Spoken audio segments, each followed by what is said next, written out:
Week 1 preview of the Brickyard podcast. The reason why you have a phone, the reason why you have the internet. We are here to break down what we've all been waiting for since February the 7th. We're going to be going over Week 1 previews, Super Bowl predictions, award previews, and best of all, the moment we've all been waiting for, the worst and best top fives according to the Brickyard, who, by the way, do have the documents, and they're more reliable, more secure, and more factual than ever before. You're not going to want to miss yet another season of the Brickyard podcast as we dive into Week 1 of the NFL season.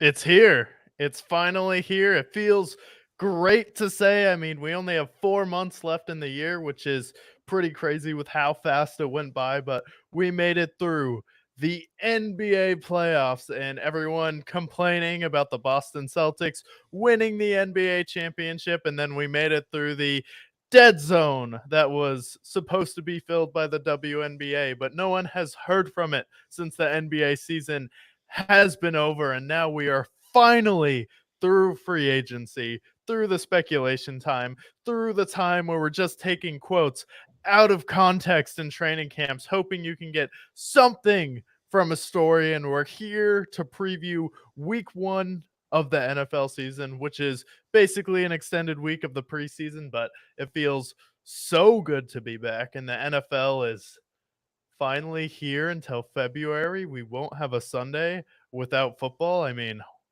feels amazing. It's the best feeling you could possibly ask for. It's like Christmas. It's like Christmas Day all over again. We get it twice a year. So we're going to go through all of the games as we do every week, looking over the DraftKings spreads, getting all of our awards out, our predictions, our hot takes, and then going over the latest news, latest news out of camp this past couple of hours. Trent Williams, star left tackle, one of the greatest left tackles of all time, re-signs with the 49ers. He gets a 3-year, $82 million deal, $48 million at signing. He also gets a $25 million signing bonus as well. And he will be the highest paid offensive lineman in all of the NFL. So the 49ers figure out a way to keep Trent Williams. And we didn't talk about this last episode, but they also signed Brandon Ayuk as well. He's getting $30 million. So 49ers seems to be an endless money glitch over in San Francisco. Thoughts on Trent Williams and Brandon Ayuk signing with the Niners? Yeah, so I'll start with Trent Williams. Trent Williams getting signed is definitely a good thing for the 49ers. I mean, it's sad because he's an offensive tackle, offensive lineman. It's not really a glorious position. It's not really a position where you know their name. Whereas if someone like a Justin Jefferson or Tyreek Hill gets re-signed, everyone loses their mind. But Trent Williams got his money. And to be frank, he's one of the best players at his position, maybe of all time, definitely in this decade. So definitely deserving for him to get his money. And feel like people should be shouting the praises for the 49ers for being able to keep someone who's so important to what they do in the run game, where we're always talking about Deebo Samuel. We're always talking about, is it Brock or is it just Kyle Shanahan? Is it George Kittle? Is it Brandon Ayuk, which was the talking point of the entire offseason? Then you go on the defensive side. We talk about people like Joey Bosa, but Trent Williams has really been the MVP for this team. So the fact they were able to get him re-signed is definitely a huge win for Brock Purdy, huge win for their run game, and a huge win all around for San Francisco. So definitely glad he got his money because he's very deserving of it. Definitely deserving. No disrespect to Trent Williams. I'm happy that he got his money. My question here and my sentiment when I first saw that they signed Trent Williams and Brandon Ayuk was like, how many people are they going to sign? Like, are they going to have a situation down the road like the Saints did where they're negative $80 million in the cap? My biggest concern is more or less how their money's going to work after this year.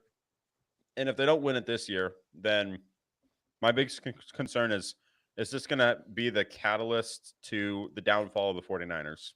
I don't think Trent Williams would be that directly, but the fact that they're paying Nick Bosa top money, George Kittle top money, 2 wide receivers top money, Christian McCaffrey top money, and now Trent Williams, it's like, got a lot of players you're signing a lot of money to. So I think that ultimately one of them or maybe two of them are going to have to go. That's my sentiment. Yeah, my sentiment would be I feel like Trent Williams is probably the most important guy you can pay on that team, right? Where if we have to get rid of someone like Debo Samuel, 49ers can get receivers and draft them. Looks like they hit on a few receivers in this draft, and you had people like Jawan Jennings that had played really well for them through stretches. So you can get off of Debo's contract, and maybe you have to trade someone like a George Kittle there and McCaffrey. But if it doesn't work out this season, well, what are we really playing for? They're going for that Rams mentality where the Rams went all out, got Odell Beckham Jr., brought in Von Miller, and they're trying to bring all of their pieces back because they really only have one mission at this point. If you made 3 Super Bowls and you won one of those instead of losing all 3, that's a pretty good resume. But it does beg the question, if you don't do it this year and you run out of money where you're paying a bunch of older players, you could see this team definitely take a step back, especially with the competition in the NFC being a lot better this year and the years to come than it will have been in the past, where you're really just worried about maybe the Rams, maybe Aaron Rodgers with the Packers, but that was really about it. Like in the NFC, you never saw like a young Packers team, a young Lions team all coming up. It was just kind of, yeah, maybe the Cowboys will do something. Maybe Aaron Rodgers will make some fuss, but that's about it. Yeah, I think you're right. I think the emergence of the Bears, the Packers, we have the Eagles there, Rams, hell, even the Seahawks and the Cardinals are looking decent. Falcons got better. Like this, it's a much more competitive NFC than what we've seen in years past. So it'll be interesting to see how they are, especially after a Super Bowl hangover. Part of this Yeah. deal with Trent Williams and Ayuk was they did restructure Debo's deal, clearing up $16 million as well. So pushing the money out for Debo as well. I think ultimately Debo is going to be the guy that they end up trading maybe next year, if I were to guess. But good for the 49ers. They kept all their guys. They paid them. So now it's Super Bowl or bust, like it already was. Yeah, it's Super Bowl or bust. And the crazy thing is Brandon Ayuk is back after all of that fuss, all of that stress where Brandon Ayuk drumming up controversy in the media. Everyone's throwing flames on the fire and probably definitely does relate to the media, but there was a trade in place with the Patriots.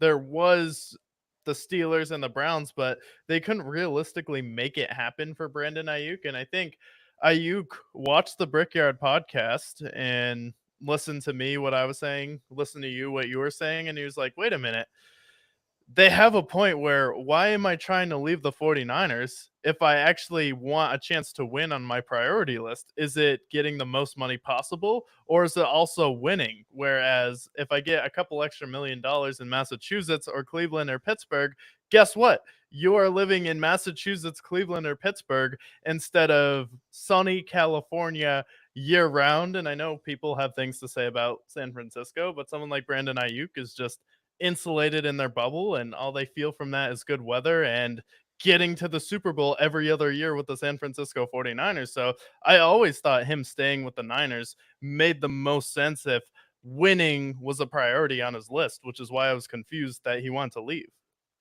Yeah, and ultimately they got the money right. He'll be making 30 million a year.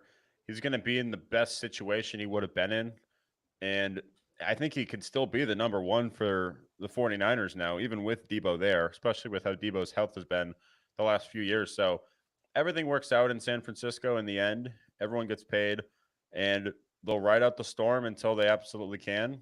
And then if they win a Super Bowl, then it doesn't really matter what the cap looks like at the end of it. Yeah. But do you actually think they'll win a Super Bowl? No, I don't think they will, No. especially not this year. Not with the Madden curse and the Super Bowl hangover. Hell no. But Yeah. at the end of the day, they'll be in the Super Bowl bubble. And we didn't get to talk about this last episode, but it's very important that we do for this episode. Talking about the Super Bowl, which obviously now we're looking out 6 months from now about who will be the standard of NFL excellence come February when they have some random pop star perform the Super Bowl halftime show. Who will they be performing for? Will it be a team like the Chiefs going for their three-peat? Will the 49ers get their vengeance and finally win their Super Bowl? Or will we see a team like the great Detroit Lions finally get what's theirs? There's a whole lot more. looking at it today on September 3rd, Super Bowl prediction. Who do you see in the final dance when it's all said and done? Locking it in before week one.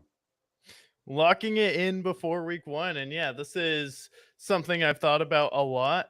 However, I do think on the NFC side, when you look at it, you have a team like the Green Bay Packers who are young and up and coming, and Matt LaFleur has had a lot of success, but he's also had some moments that give you cause to pause in the playoffs, whether that be Matt LaFleur's fall or Aaron Rodgers. This is still a guy who didn't outscore Jimmy Garoppolo at home versus the San Francisco 49ers. And it wasn't the game where they only ran the football. It was the game where they lost because they only scored 7 points in the game. The only touchdown you got was on the opening drive.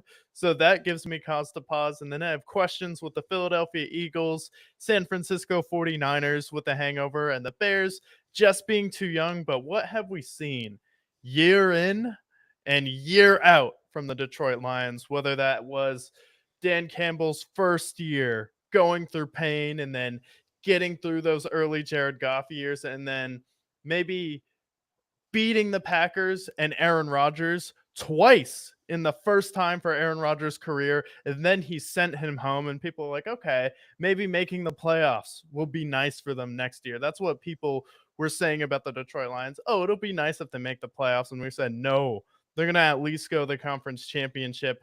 And what did they do last year? But have their greatest single regular season record ever with 13 actual wins, 12 wins if you count that garbage call from the referee because he clearly saw that guy report for the touchdowns. But I'll say 13 wins for the Detroit Lions. And now this year, are they focused on proving it in the regular season anymore? No. What they're focused on is everyone saying, hey, man, you're going to melt down. You're not going to come back this year. You don't have the grit to get back. You're just going to get your tail tucked and leave because the 49ers came back on you. No, man, we're coming back. We're going to get home field advantage, and we're going to go to the Super Bowl this year and get it done. And who has Jared Goff never lost to in his career?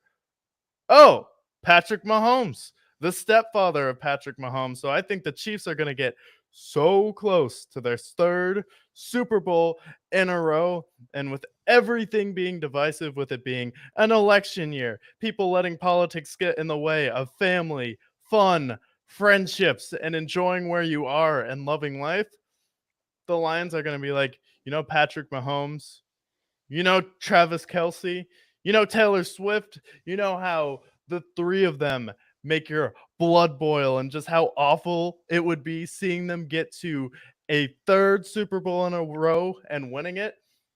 But Patrick Mahomes on a national stage losing to Jared Goff on a 2-point conversion when they could have gone to overtime, and Dan Campbell says, no, let's win. I'm going Detroit Lions 29-28 in the Super Bowl over the Kansas City Chiefs to not go to overtime, get the 2-point conversion, and stop the Chiefs from ruining the NFL. I like that a lot, and I think that that's very plausible. The Chiefs, I think they're going to be great. In Detroit, I think they're going to be just as great as well. But I think that the NFL is in need of some new blood in the NFC and in the AFC. Somebody making it out of the Super Bowl who aren't the Kansas City Chiefs. I think we're destined for somebody who has predicted the outcome of this team for 3 years in a row. What did they do this offseason? What did they do? They got Stephon Diggs, top 10 receiver in the league. They went out and got Danielle Hunter, somebody who is a 10-sack icon in Minnesota. Not only that, but they got Joe Mixon, running back. Who was the problem last year? They had Dameon Pierce, who runs like a fridge with no wheels. So now, I think this is the year that there's a new blood in charge. I worry about the Bengals' injuries, specifically Joe Burrow. I also worry about the contract looming with Jamar Chase and T. Higgins, who's probably not going to be there next year. Obviously, I got a lot of worries about the Bills. The Ravens can't get it done in the postseason. In the AFC, I think the Chiefs make it to the AFC title game, but they're exhausted because they've played a full season more than everyone else the last 3 years. I think they lose to our great Houston Texans, and the Houston Texans make the Super Bowl. CJ Stroud, there is no sophomore slump for CJ Stroud. He takes another step above. What many people aren't considering is the fact that what a top 10 wide receiver can do for a young quarterback. He has Nico Collins and he has Tank Dell, but now he has a receiver in Stephon Diggs who made Kirk Cousins better, who made Josh Allen better, and now he's projected to make CJ Stroud better because he has options everywhere. So I think the Texans, not only on their offensive side of the ball with CJ Stroud, who is a dog and proved he was a dog, but then also on the other side, you have Will Anderson, who was one of the best edge rushers as a rookie last year. He'll get better. They have a decent secondary already. And to complement Will Anderson, they also got Danielle Hunter, who last year had 13 sacks. So you have two guys who are going to be crushing in on that great Chiefs offensive line. I think this is a prediction I feel very confident in. The Texans are going to make the Super Bowl this year. Chalk it in. Now, on the NFC side, it's a little bit more murky for me. The Eagles, what the hell happened the last 6 weeks of the season? What is going on with Nick Sirianni, and why does Jalen Hurts hate him as much as he does? Other contenders the last year, the Cowboys. Who is their run game? Delvin Cook is who I'm supposed to believe in? It's not going to be the Cowboys. The 49ers have far too many curses, like the Super Bowl hangover, which is a real thing. And I look at the rest of the NFL landscape in the NFC. Ultimately, the quarterbacks are what drive it. Last year was kind of an anomaly. Brock Purdy was playing like a top 5 quarterback. It's not going to be the Niners. Not going to be the Eagles.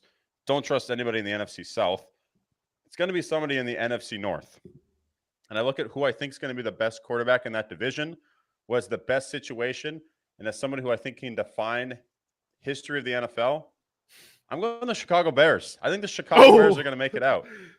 You got Caleb Williams, who've had Patrick Mahomes comparisons since he was a sophomore in college. He has easily the best system that any rookie quarterback has ever gone into, with DJ Moore, Rome Odunze, Cole Kmet, DeAndre Swift, decent offensive line. And on the defensive side, Montez Sweat. They have a really good secondary, Jaquan Brisker, Jalen Johnson.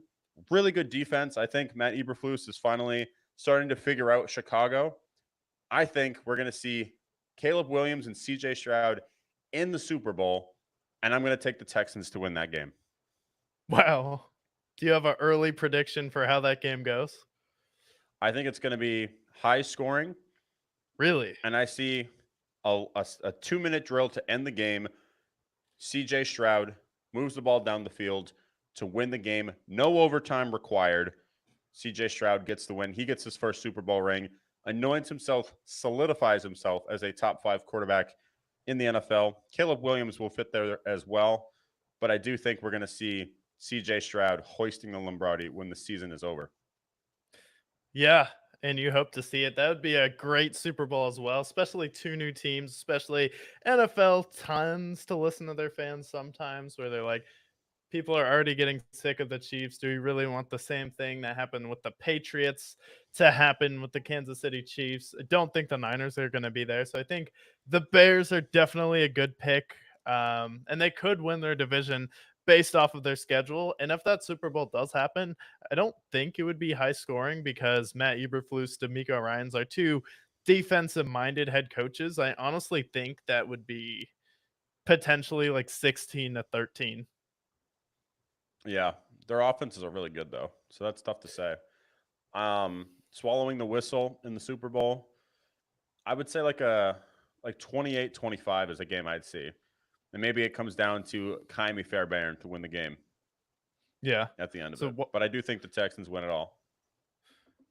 Yeah, that would be a great game. I would say Lions-Texans could be a good game. I just think this year is the Lions' year, and feel like they should feel betrayed. What do you have to say for yourself? When it came time for picking my Super Bowl predictions, I'm like, I don't trust anybody in the NFC East. Definitely no one in the NFC South. In the NFC West, I mean, maybe the Rams, I thought, but I think this is the year of the NFC North. I think everyone in the NFC North is going to be good. I debated the Packers, but I don't know if question's the right word, but I have my concerns with the receivers. Like, how good is everybody? I think they all have a really good receiver core. Their defense is really good, but maybe not great. Where I think the Bears' defense is going to be great. And the Lions, I worry about their injuries. Sam Laporta got banged up this preseason. So did Jameer Gibbs. And Emmanuel Mosley got down. So I worry that the Lions are going to have injuries. So I think it could be the Bears' year that they make the Super Bowl. And he'll be the first quarterback. I think they want to change the narrative away from Patrick Mahomes, having somebody who could potentially be his successor. And if Caleb Williams can make the Super Bowl in his first year as a starter, as a rookie, then they're going to love that. So I think they're going to try to push Caleb Williams for the Super Bowl, making him that battle between Patrick Mahomes and Caleb Williams. Yeah, I definitely could see that. It's kind of pitiful where the NFL is right now as far as quarterbacks with the same amount of accomplishments as Patrick Mahomes. Like, even when Manning wasn't winning, you could still make an argument that he was to Brady's level because it was more of the system. But Mahomes has the stats and the Super Bowls, and no one else really has anything that can compare at all as far as a resume. The closest quarterback, and we've talked about it, at least achievement wise, as far as their resume, is Lamar. Like, you look at him, Mm-hmm. 2 MVPs, transcended the game, really shattered the mold of the running quarterback and took it to the very next level and elevated. It's basically what Steph Curry did with Michael, or what Steph Curry did with Michael Vick. Yeah, it's what Steph Curry did with Ray Allen as far as the 3-point shot. And then Lamar took it from Cam, Michael Vick, and turned it up to an unreal level. But other than that, to Patrick Mahomes, no one else can really hold a candle to him unless your name is Matthew Stafford or Aaron Rodgers at this Yeah. point. And are they old? Are they going to be healthy enough this season? Yeah.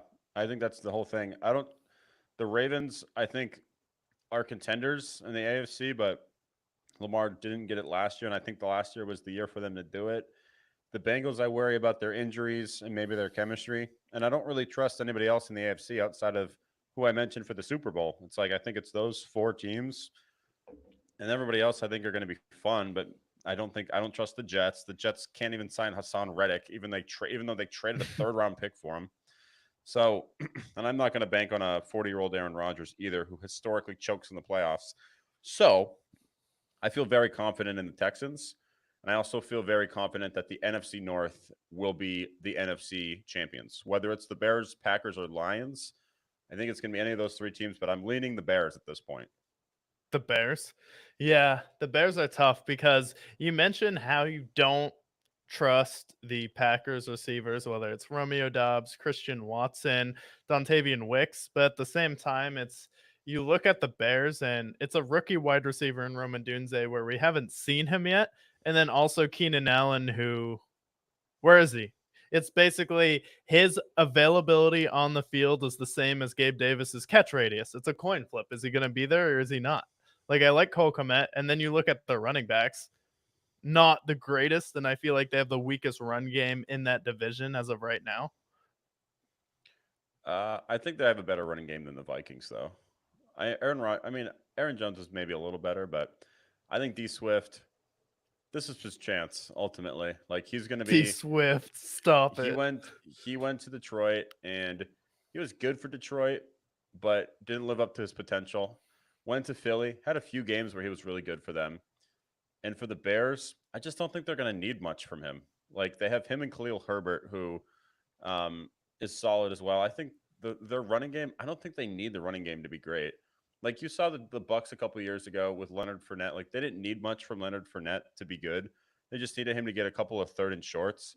And if D Yeah. Swift can be the third and short guy, then the run game I don't think matters as much for them because their defense Yeah. will be so good.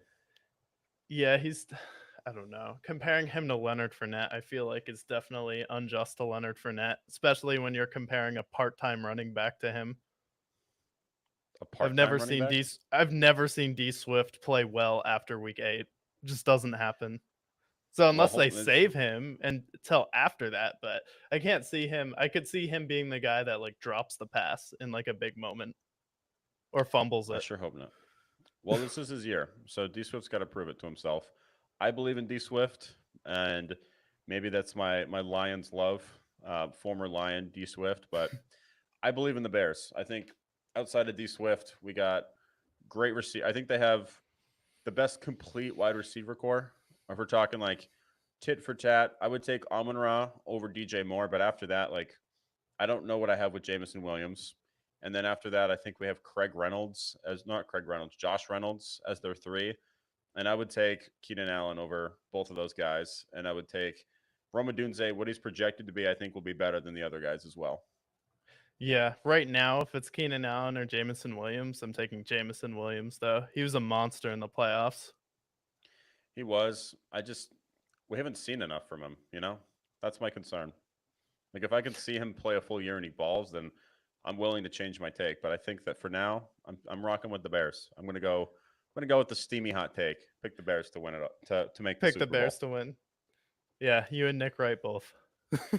Yeah, but Cole that's our Super Kmet Bowl. in a Super Bowl, that would be amazing. And then the Bears defense too could get them there alone. Like the Bears probably, like to your point, they just need a play from Roman Dunze, DJ Moore, or Cole Kmet, which is definitely doable, especially since Cole Kmet has never had a real quarterback. And the reason why Cole Kmet has never had a real quarterback is the Bears have never had a real quarterback in their history, which is the part about this that I feel like everyone is like nonchalantly like, oh yeah, the Bears have Caleb Williams. It's like, no, this is the first time in the history of the NFL that the Bears have a quarterback. Yeah, think about if they It's had a big deal. Think about if they had Caleb Williams when they had Mitch Trubisky. How different the narrative in the NFL could be. Like, the Bears have made multiple Super Bowls and they've won multiple Super Bowls by just having a really good defense. Like the 86 Bears, they won with, I don't even know who their quarterback was, but he was terrible. And then they made it with, I believe, Rex Grossman in like 2005. Like the Bears have made it just with their defense alone. And if you add Caleb Williams to the mix, I'm like, that team's going to be scary. So I guess we'll see how good all these guys end up being. But I think it's safe to say it's going to be an NFC North team. And I think the Bears are going to be really good. Yeah. Yeah, when that it's would all be said and done. Yeah, they'll be flipping history there, but I'd be happy to see the Bears, happy to see the Lions there. And I would say if I'm ranking like my three contenders, I would probably go like in the NFC, would go like Lions, Rams, and Packers. And then in the Yeah. AFC, I would go Chiefs, Texans, Colts. Colts, yeah. You put the Colts over the Bengals? Yeah, this year, definitely. Because with the Bengals, it's Joe Burrow hasn't been healthy like 2 out of 5 years now where he's been hurt multiple times. They haven't been able to figure out the offensive line with as much money as they spent. They've lost some pieces on defense. They're not really figuring out the contract situation where if the Colts figure it out with Anthony Richardson and you have Jonathan Taylor fully healthy now, exploding with another year with Shane Steichen, I think the Colts are a team that will surprise a lot of people next season.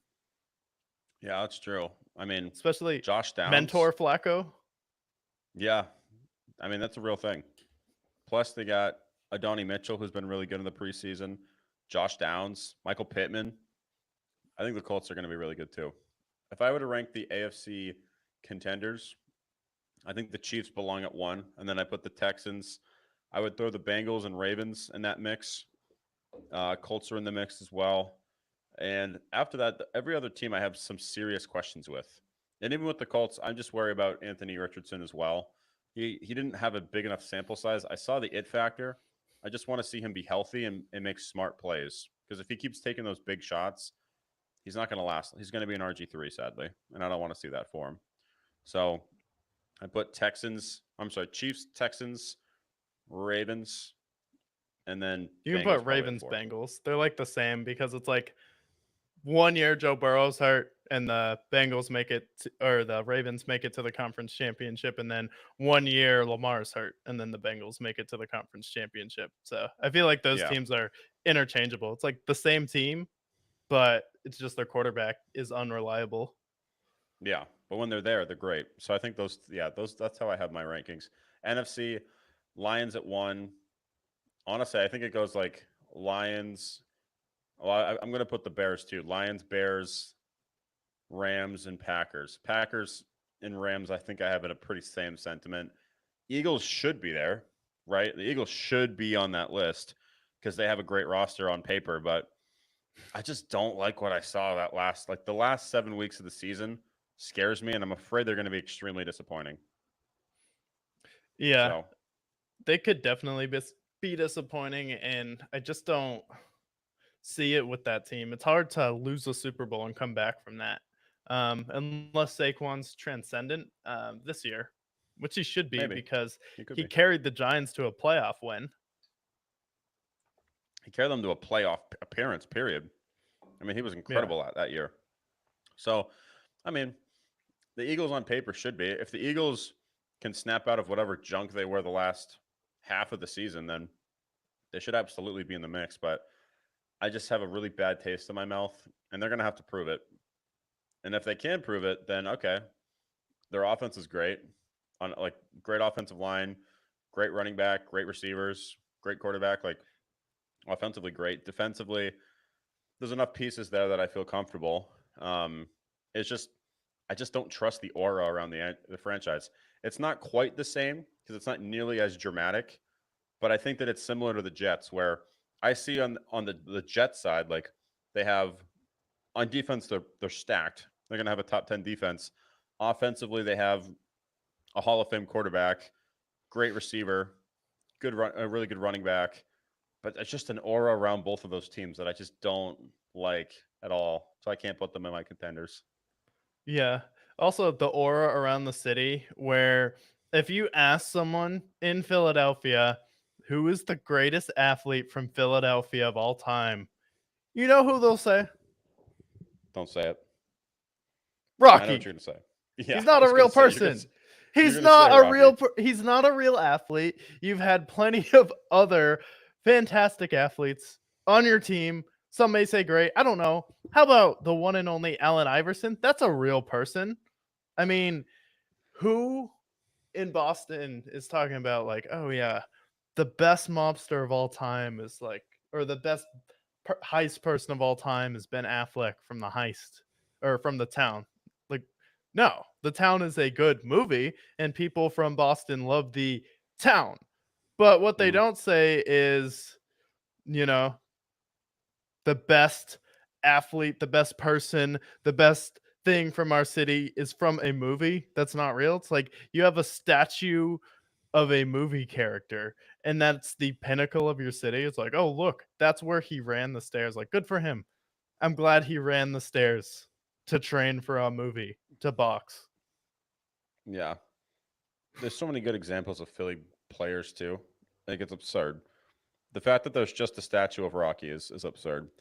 I just don't trust it. And then don't even get me started with the Jets and how cursed they've been their entire existence. Like, I can't really bank on them to be successful because they haven't made a Super Bowl since our parents were in diapers. So, no, our grandparents were in diapers. So, Mm-hmm. I can't trust them there. It seems like whatever can go wrong will go wrong. Hell, I I don't want to bring up the injury again, but like the fact that Aaron Rodgers tore his Achilles 3 snaps into his Jets career, is that not bad voodoo or what? Insane. Like that's Yeah. not like they cleansed themselves. They're like, oh yeah, we're going all in. We're going to trade for Hassan Reddick, who wants a contract, but we're not going to give him a contract. We'll talk about that more later. But trust me, it's going to come up again. It's absurd. Yeah. And they're just teams in the NFL that are cursed like that. And I can name five teams off the top of my head where they'll be cursed until they do something. The Panthers will never win a Super Bowl until David Tepper is gone. Boom, that curse is removed. The Commanders will never win a Super Bowl until they change their name and get a new stadium. The Yes. Chargers will never win a Super Bowl until they move out of LA with the Rams. It's just not going to work. And you're now in a Clippers situation with the Chargers. The Jets will never stop being the Jets. I don't think there's any redeeming qualities about the Jets at all. Maybe you actually call yourself where you're from, which is the East Rutherford Jets, not the New York Jets, because you don't actually play in New York, and that's why no one wants to play there. And then the Bears. Until you have an actual bear on your helmet, you're not going to win a Super Bowl. Damn. Down goes Caleb Williams. Yeah, I think those are fair. The Bears won. The Bears have made the Super Bowl a few times. They've won a Super Bowl. So I think of all those guys, I'll shout out the Bears and say they have won a ring already. So their curse is just the fact that their quarterbacks have been atrocious. Haven't had someone throw for 4,000 yards, and you've been playing in the NFL for 100 years. There's something wrong there. So I think this is the year. I think the Bears. It feels different in the air in Chicago, so I think that maybe they'll break the curse, and maybe they'll put a bear on their helmet. Maybe that'll officially put the nail in the coffin. Then, so I Yeah, do think that Caleb Williams will most likely win Offensive Rookie of the Year, if he is what he says he is. I mean, he should win Rookie of the Year if he is what he says he is. But Yeah. there are, awards that are given out during the season, typically driven by a storyline. Let's start with, I guess, Coach of the Year. You have your crystal ball out, you have the documents. When you look into the NFL honors and you see someone like Kevin Hart, Peyton Manning, Will Ferrell, whoever it is hosting it, who is the Coach of the Year for the 2024-25 NFL season? So we got to think about it this way. More often than not, the best team doesn't normally get the Coach of the Year, right? Otherwise, Andy Reid would have a million of them. We saw last year it went to Kevin Stefanski because of the Joe Flacco situation. 2 years prior, we saw the Giants win because he made Daniel Jones, I guess, fine in the NFL. So we have to go with the narrative of who's going to have a good story to tell.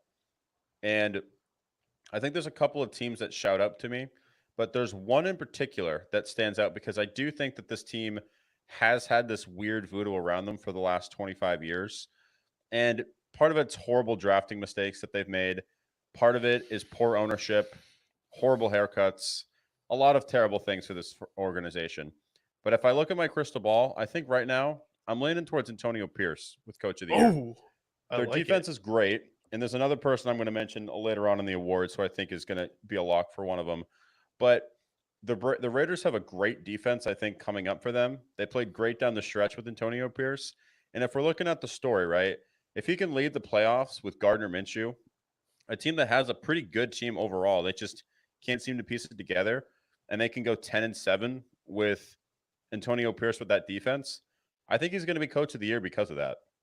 I feel confident Antonio Pierce is going to be Coach of the Year because he's going to get it done with Gardner Minshew, because he's going to have that really good defense, and because Las Vegas has been just cursed the last 25 years. Yeah, it's been cursed the past 25 years. And, they don't have fans yet in Las Vegas, so that'll still be an issue. But I do think with Antonio Pierce, if they're in that wild card spot similar to the Cleveland Browns, I definitely think he will be given a shout out, especially if Brian Daboll can win it just for dragging Daniel Jones and his lifeless, useless self to the playoffs. Yeah, absolutely.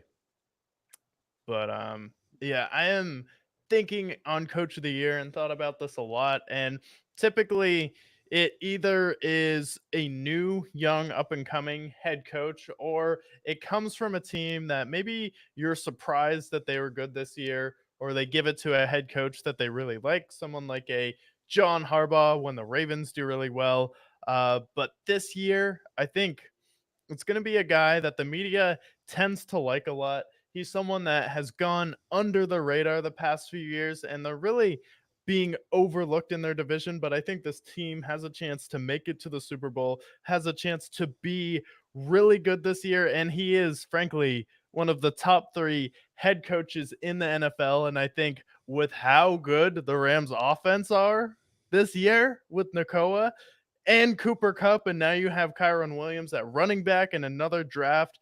The storyline about his first year without Aaron Donald. What are we going to do on defense? I think the Rams this year with Matthew Stafford back, fully healthy under center, I think Sean McVay is going to win Coach of the Year, win that division, and make a deep playoff run, and maybe one last hurrah with Matthew Stafford before they go out and chase their next big quarterback, maybe Jalen Hurts in the offseason next year. I like that a lot, actually. That was one of the places I was looking at. Sean McVay is loved by the media. They are kind of underwritten, I think. Like, even though they made the playoffs last year, even though they won a Super Bowl not that long ago, and they still have a good amount of players from that roster, I still feel like they've been overlooked in the NFC. And we have the 49ers, who we believe are going to have a hangover. And then the rest of that division, it's like the Seahawks, who I think are still rebuilding. The Cardinals aren't quite yet competing. So I think the Rams, like, they're in a great position to not only win their division, but win multiple playoff games. So I'd say really like, I don't remember. I know Sean McVay has won at least one coach of the year, but I think he's due for another one. Yeah, he's definitely doing. I think people are overlooking the Rams this year too, where they're like, "Oh, what about the 49ers?" It's like, "Man, what about the 49ers?" You mentioned Sean McVay and Kyle Shanahan. And the thing I don't like about that argument is like, "Oh, Kyle Shanahan owns Sean McVay." It's like, "Really? Let me know when Kyle Shanahan beat Sean McVay in the playoffs when it mattered to get to the Super Bowl and ended up winning that Super Bowl. Oh, wait, Sean McVay was the one who won that game. So you can win all the regular season games you want. That's fine. Sean McVay will keep his Super Bowl. Yeah, Sorry. Isn't he's only won. isn't Kyle Shanahan the guy who traded Tyreek Hill, Bradley Chubb, and Jalen Jalen Waddle Waddle. for Trey Lance? Yeah, That guy? that trade that should have gotten him fired, if we're being honest. Horrible trade. You're right. And Sean McVay, he won a Coach of the Year his first year, 2017, but he hasn't won it since. So it's been long enough that they don't feel like there's that Coach of the Year fatigue. And Sean McVay is somebody who should win like 3 or 4 by the time he's done coaching, honestly. So I do think Sean McVay is a Yeah. good candidate for it. And I think the Rams have also been the best well put together team of the last decade or so. I mean, they've made some big swings. They obviously got Jalen Ramsey and a number of other players, but I think now is the time that Sean McVay might get that Coach of the Year, get that number 2. Oh yeah, I think he'll get number two. And if they beat the Lions, which I think they probably should have beat the Lions objectively in that playoff game, I think the Rams are playing really well. I wouldn't be surprised if they made the Super Bowl last year. So I think this year Stafford's locked in, probably his last one. And if he can go out with 2 Super Bowls, then it's like, wait a minute. Did Stafford just leap Aaron Rodgers, Drew Brees, and Eli Manning with a second Super Bowl? That would be huge for him. Oh, absolutely. I think 2 rings gives him, you could argue, a top 10 quarterback of all time at that point. Yeah. If he gets another one, So and this guy, he's got the numbers to back it up. He was in Detroit. Detroit was terrible. I mean, they were winless when they got him. They were coming off of going 0-16, and he was like, they made a couple of playoff appearances with him, but had a horrible situation. Goes to LA, wins a Super Bowl. I think the narrative's there, and ultimately the NFL invests in narratives, and this is a narrative I can get behind. Coach of the Year for Sean McVay. Coach of the Year for Sean McVay. And yeah, I think the Rams will be really good next year. Looking forward to Sunday night football with the Rams and Lions. What a way to kick off the year. And then we have Thursday night, but still have a few more awards to go over. Again, bringing out your crystal ball for the most valuable player of the year for the 2024-2025 season. When I say MVP, who's it going to be? Well, let's take a look here. MVP, again, it comes down to narratives and how good they're going to be. It's not going to be Patrick Mahomes. We have fatigue with him. It's not going to be Lamar. There's fatigue with him. Maybe you see someone like a Joe Burrow or Josh Allen potentially with the MVP. I do think that the voters are going to be pushing for Josh Allen if they're a decent team. But at the end of the day, it is a numbers game. And I think that who's going to be the best quarterback this upcoming year, stats wise, I think it's going to be CJ Stroud. I think CJ Stroud could win the MVP. You're talking about a guy who's going to get a top 10 receiver, like I mentioned, who will win the Super Bowl, according to my prediction. And he's got 3 really great receivers. Dalton Schultz is a good tight end. And they got Joe Mixon, who's still a great running back as well.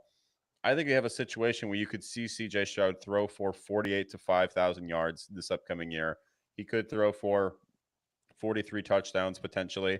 And the way that he was with the ball, being efficient without throwing a lot of picks last year, if we're looking at a situation where he has 43 and 6 touchdown interception ratio, We're looking at Aaron Rodgers numbers. We saw Aaron Rodgers win back-to-back MVPs with 38 touchdowns and like 4 picks. Could be a similar thing with CJ Stroud. His numbers are going to back it up. He's going to have 4,800 yards. Like, I think CJ Stroud is a comfortable MVP pick. Does it, so when you say comfortable MVP pick, does it worry you at all that the guy who wins the MVP typically doesn't go on to win the Super Bowl? I think this is a curse that can be broken. You think it can Even be though broken?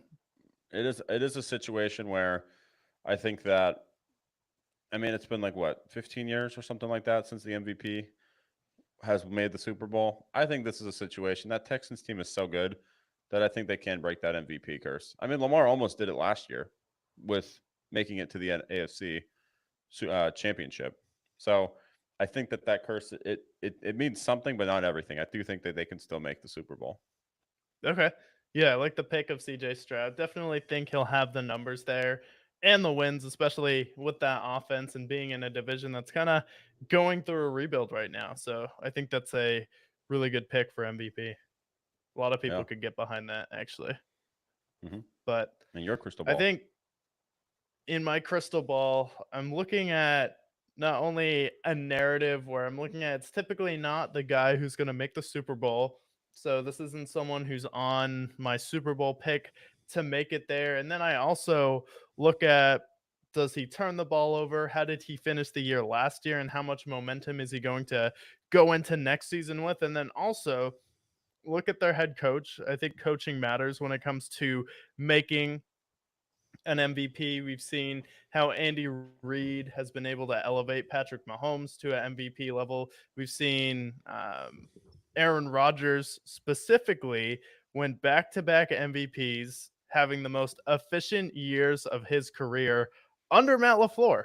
And I think in the NFC North, with some of the best numbers as far as touchdown to pick ratio ending the season last year, I think Jordan Love is a great dark horse pick for MVP this year. And I think Matt LaFleur has proven himself to be an MVP maker. I think with everything they did last year versus the Dallas Cowboys, absolutely embarrassing and almost beating the San Francisco 49ers in the divisional round, being the youngest team in the playoffs last year, at least the youngest team to win a playoff game last year in the Green Bay Packers.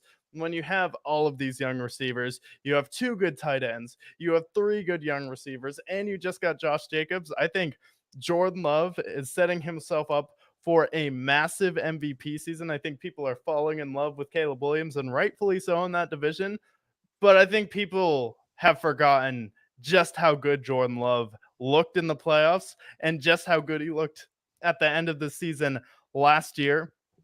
Especially, I believe it was his coming out party on Sunday Night Football versus the Chiefs when he was hmm the one who said, "Hey, Patrick Mahomes is in town. Let's turn up." Instead of Lamar Jackson, like, I don't like paying Patrick Mahomes. Josh Allen, I throw up before every game, especially Patrick Mahomes. I throw up twice before I play him, but not Jordan Love last year. And I think he's going to have a great chance to be MVP, especially his coach seems to be an MVP maker and whisperer in Matt LaFleur under Aaron Rodgers. And I think Jordan Love, can he follow in his footsteps? I think so. Yeah, and I mean, following in the lineage of Brett Favre, who won multiple MVPs, following in the Aaron Rodgers footsteps with many MVPs, I do think that he should be in the conversation. I think when the season's over, we're going to see him get a few MVP votes as well. So I actually really like Jordan Love as an MVP favorite as well. Now, I look at other players that the media really loves. So I see someone like Joe Burrow, who hasn't won an MVP yet, or I see someone like Josh Allen as well. Can you see a situation where the narrative is his receivers are either rookies or unproven receivers? And although they don't maybe make the playoffs or make a big splash, maybe they go 9-8, but Josh Allen has gaudy numbers. You see a situation where the media paints him as the next MVP because ultimately he doesn't have any MVPs. He hasn't been able to beat the big guys in the playoffs. Can you see a scenario where because I can see a scenario where the media paints him as the next MVP because they've been trying to do it the last few years. He just hasn't really got it done yet. See a scenario where maybe he's an MVP favorite. Honestly, no. I think the knives are out for Josh Allen. They've tried to do it the past 3 years where they're like, oh my God, this guy's Patrick Mahomes. This guy's the de facto second best quarterback in the league. And I'm like, wait a minute. We haven't even seen this guy compete with another quarterback outside of Patrick Mahomes, who he hasn't beaten. He got to the conference championship one time, was not good before Stephon Diggs got there. He was a fine quarterback, and then Stephon Diggs really elevated him. And then year after year, he's had disappointing loss in the divisional round. He lost the second best quarterback mantle to Joe Burrow when he took it from him, and then inevitably made it to a Super Bowl. And I don't think someone who has gotten worse every single year that Brian Dable has been gone and now has lost not only his first receiver, but his number two receiver is suddenly going to turn around and have gaudy numbers when he's actually been a problem in losing the Buffalo Bills games. Like, you can point to 3 or 4 games every year that Josh Allen probably lost for his team. Yeah, that's true. I mean, I could say that for the Broncos game, the Jets game, and probably the Vikings game too last year. Those 3 games alone last year were either fumbled, had a bunch of picks, or had really untimely turnovers in the game. So I do agree. I think that the media is still going to try to paint him as such just because of him being a superstar, but I don't think he'll deserve it. I think it might be similar to like Dak Prescott last year, where maybe his numbers backed it up, but he wasn't necessarily the MVP. I can see them trying to elevate him as an MVP candidate. I just don't think he'll end up winning. I think CJ Stroud or Jordan Love is a better candidate. Yeah, I think those are 2 dark horse ones. Joe Burrow was the favorite coming into this year, so I think the media has finally caught up to what we were saying 3 years ago, that Joe Burrow is better than Josh Allen, that he's probably the second, third, probably a top 3 quarterback in the league when healthy. Wherever you want to rank your quarterbacks, no shade if you want to put Lamar or Matt Stafford or Aaron Rodgers above him because they've accomplished more, but he's in that bubble right now.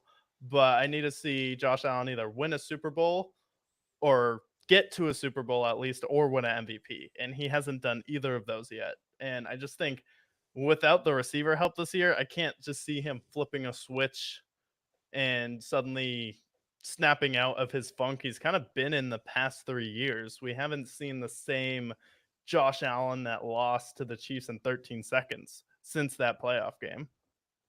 Yeah, I mean, that's like probably one of the most heartbreaking losses of our time. I mean, Josh Allen did everything he could in that game to win that game. He had played one of the best playoff games ever, but Patrick Mahomes played even better, unfortunately, and their defense really let him down there. So I I agree there. I don't think that he's really recovered since then, but I think he'll still be in the conversation for MVP only because the media does love him a lot. And Joe Burrow, I don't think will win MVP because I don't know if he'll be healthy the whole year. So those are my Yeah. concerns with those 2 guys. Do you think the media will listen to what all the fans were groaning about last season, where we had Lamar win and Lamar is fine if he's the MVP? He was the best quarterback on the best team, and his stats were probably the worst for any quarterback who's won MVP.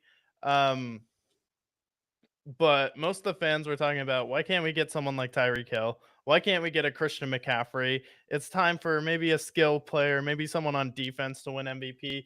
Do you think that the media will kind of sit back, listen to all the criticism where it's like, you don't just have to give it to a quarterback, you can actually give it to a different position on the football field because other positions are valuable? Just look at the Steelers' impact when TJ Watt is on or off the field, or when the 49ers don't have Christian McCaffrey, when Tyreek Hill is off the field for the Dolphins. Do you think this is the year where the media is like, maybe we give it to someone who's not a quarterback if all the quarterbacks are semi average this year?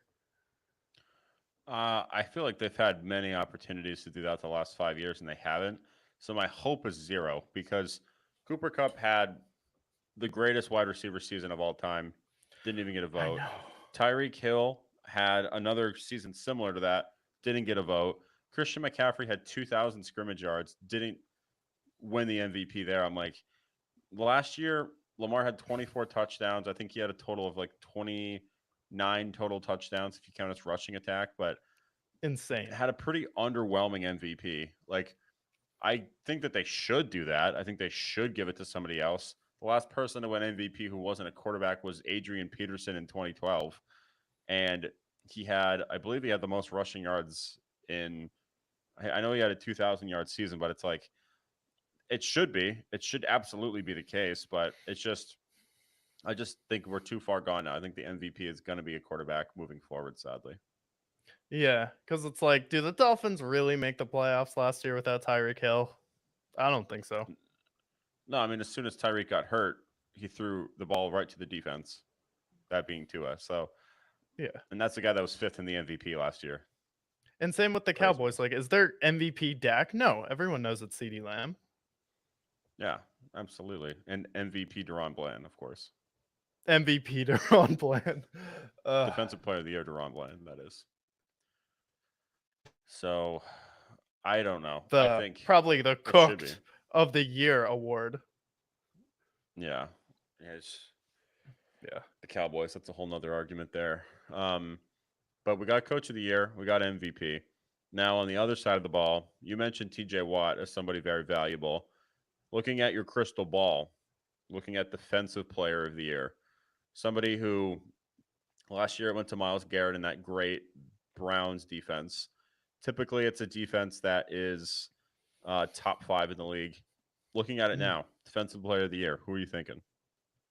Yeah, so looking at it right now, Defensive Player of the Year. I'm gonna go with the defense that came on really strong last year, but really didn't have the time to shine because it was just too late by the time they came on. But he got to said team after being traded within the season, has now had a full season to be on the roster. And I think with how good this team is going to be, and I think how dominant they will be defensively, I'm going to go with Montez Sweat this year to be the Defensive Player of the Year. I think with Chicago going up against weaker competition, their Caleb Williams is going to give them the lead in games. You know what happens when you're not trying to stop the ball and you're trying to rush the passer? Oh, yeah. Your elite pass rusher gets to tee off on the quarterback. And I think Montez Sweat is going to make it a living nightmare for Jared Goff, Jordan Love, Sam Darnold. If you're not seeing ghosts right now, you are definitely going to be seeing ghosts when you see Montez Sweat. Oh, wait, that wasn't actually Montez Sweat. That was a ghost in your backfield. So I think Montez Sweat leading the Chicago Bears defense this year, I think is going to be the Defensive Player of the Year. Thought about someone like a TJ Watt, thought about someone like a Myles Garrett, but I think it's time to give it to someone new, give it to a fresh face who's leading a team like the Chicago Bears, similar to how Khalil Mack did. Maybe not as dominant as Khalil Mack, but he will be the face of the new Bears defense. And when the Bears are good, people think about defense. Yeah, that's a great pick. I think, especially with that pass rush, he led the team in sacks for both the Bears and the Commanders last year, and he was excellent. And I definitely think that Matt Eberflus elevated his game even more the last 7 weeks of the season. So I love that pick at Defensive Player of the Year. I'm going to go with somebody who is not a fresh face, but somebody who I don't know if they've ever actually won a Defensive Player of the Year, but they've been in the conversation every year for the last several years. And this is a guy who I think the defense we're looking at the defense objectively. There's a player that they added who I think has made it even better for them. Adding Christian Wilkins is really important for that Raiders defense. I think Antonio Pierce, a guy who I had as a coach of the year, I think that this year, I think this is finally the year that Max Crosby wins Defensive Player of the Year. You have somebody where Christian Wilkins is going to take the pressure off just you. They can't just double team Max Crosby anymore because then Christian Wilkins will eat you alive. They have a really good defensive line, and that's led by Max Crosby. So that defensive line is so good that I don't think that they can just double team Max Crosby like they've been able to do in the past. And I think that defense is going to be a top 5 defense potentially. Max Crosby being one of, if not the best defensive player in the league outside of a few players you mentioned. I think this is the year we see Max Crosby finally win Defensive Player of the Year. And I think it'd be well earned by then.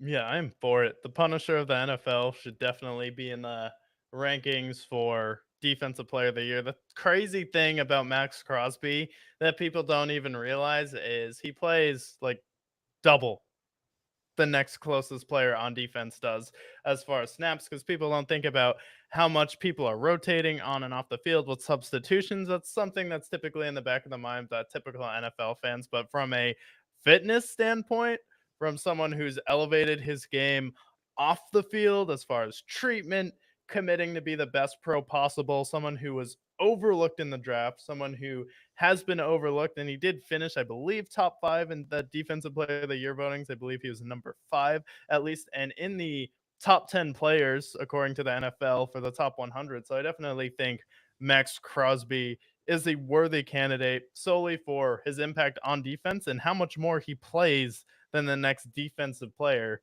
next to him. I think it's absolutely insane what he does, and it's a great pick. Absolutely, and we love Max Crosby on the show. Big friend of the show. I think that Raiders defense, especially the defensive line, is just going to be exceptional, and he's going to be the leading force of that defense. So I like Max Crosby a lot at Defensive Player of the Year. Yeah, Christian Wilkins on that line is going to be terrifying now. Oh I yeah, mean, that's the best good team to luck. rebuild in Madden right now. Like you have a really great defensive team. Christian Wilkins is a problem. Max Crosby is a problem, and I don't know. I think they're a really interesting team. You also got someone like Bobby Spillane there as well too. That's a good defense coming up. So Raiders, they're looking interesting. So give Yeah. me Max Crosby. Yeah, and Now, then I know your rookie of the year, you already said it was Bo Nix, so we don't even need to go over that. Bo But Nix, no, it's not going to be Bo Nix. did you see Honestly, what if I'm Dan looking at Orlovsky rookie, said about him? About Bo Nix? no. What did he say? He was like, "Oh, he has a special connection with Sean Payton, and he's gonna be his Oh, next Drew Brees." yeah, okay. Sure And he is. then there are players on the team who are also saying like, "Oh yeah, Bo Nix doesn't even act like a rookie." I'm like, "Oh really? You mean you watched the show and you realized your quarterback who's a rookie is 25? I would hope he doesn't seem like a rookie when he spent an extra 7 years in college." He's older than Joe Burrow. And Joe Burrow's been in the league for 5 years. And Joe That's Burrow entered the crazy. league old. Like, what are you talking about? Yeah, no, that's lunacy. Of course he doesn't act like a quarterback. He's been in the league. Like he might as well have been 4 years into the league. He should have already gotten his first contract at this point. It's absurd. Now, Bo Nix is congratulations, Sean Payton. You found your guy, allegedly. We'll see how good he actually is. Great that he balled out in the preseason because we all know that matters when it comes down to it. Give me a break. Craziness. No, Yeah. offensive rookie of the year. I think there's two players that stand out the most. The obvious ones are Maserati Marv. I think Marvin Harrison is going to be a guy who could flirt with 14 to 1,500 yards this year with Kyler Murray. Kyler Murray's healthy. That offense is better than people think it is. I think Marvin Harrison will most likely win Offensive Rookie of the Year. If not, they're going to be lame and just give it to Caleb, which is what everyone banked on for it. Um, I think it's going to be one of those two. If it's not them, I mean, like, I don't know. It's usually a wide receiver or a quarterback. I feel like it's probably going to be them.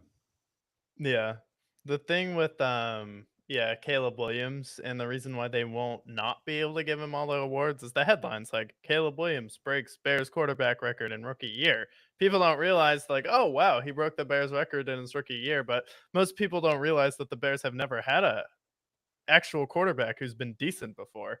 When you think of Mm-hmm. Bears quarterback, the crazy thing is the first thing that comes to mind or the first player that comes to mind is Jay Cutler.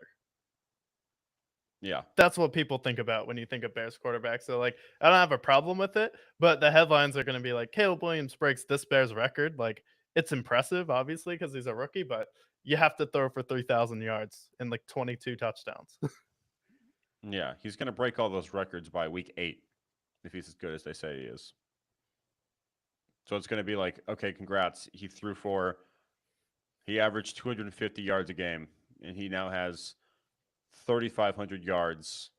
He could do it all in a half if we're really talking about it. Bears records are not the most impressive records, if we're being honest. We're looking at Jay Cutler, Mitch Trubisky, and Rex Grossman as like the top level quarterbacks in their league. And then recently, like Justin Fields, who I don't think is very good at this point. So congrats. Yeah, it's probably gonna be Caleb Williams. Let's be honest. Yeah, it'll be Caleb, and I think Caleb's going to take all the awards this year. Yeah, for sure. That's why the rookie awards is not very exciting, to be honest. But what is exciting is offense and offensive player of the year. One of the last awards to go over is this is a award that I think the best offensive talent actually gets, right? Last year it was Christian McCaffrey. A few years back we saw Tyreek Hill, Justin Jefferson has been in the mix there. Offensive player of the year. Who do you think is going to be the most productive offensive weapon this year? Yeah, the most productive offensive weapon this year. I think he's going to be a wide receiver in year two, building upon what he did in year one. Just a lowly fifth round pick in LA, sitting there with Matthew Stafford, who loves his number one receiver, Cooper Cup, Mr. Triple Crown, out of the way because now you're old. You're slow. You were hurt last year, but now Puka Nakua, I think, is going to be the guy that goes out there, puts on an absolute show. And the thing is, that was his rookie year last year. He was just scratching the surface of what he's capable of. And one thing Sean McVay does is absolutely running his weapons into the ground like he did with Cooper Cup, like he did with Todd Gurley, like he did with someone like a Robert Woods or Brandon Cooks, whoever it is. He just leans all over them. And then what does Matthew Stafford do? Oh, open guy, I throw to him. Okay. He created Calvin Johnson. He created Cooper Cup, two of the greatest wide receiver seasons ever. Can I see Puka Nakua taking that personally as a friendly competition with Cooper Cup? I think so. So I think Puka Nakua, sleeper offensive player of the year for the Rams. Oh yeah, I mean he had the best rookie season ever by any rookie anywhere. So I definitely think he's in the conversation for offensive player of the year. My pick for offensive player of the year is a running back. He's a guy who's also going into year two, but I think he's in a situation now that's perfect for a player like him to really excel because you have somebody who is coming from the Sean McVay tree, who loves their running backs and loves running them into the ground. The offensive coordinator also comes from LA as well, and you're also dealing with a defensive minded head coach who typically, he's a rookie defensive head coach. Historically, defensive rookie head coaches, offensively, it's a lot more screen passes, a lot more small chunks across the field. So I think that this is where this running back will complement that, especially him being a great receiving back as well. And you have a quarterback coming off of an Achilles injury who's old. He's 36. I know they just paid him all this money, but I think this year, I think we're going to see Bijan Robinson win Offensive Player of the Year. He's an excellent Wow. running back. He's a great receiving back. And I think they're in a position where you have talent from the Rams, and they have somebody who I think will he be the next Todd Gurley? I think he's got the potential to be perfect. He's got fresh legs. He hasn't been banged up really. Last year, Arthur Smith had no idea what to do with this guy, giving carries to Tyler Algier and Cordell Patterson. Now it's like, no, he's the bell cow. We're going to feed him. We're going to see a lot of screen passes from Kirk Cousins, who's slowly coming back from this Achilles injury. I think we can see him get 2,000 scrimmage yards potentially.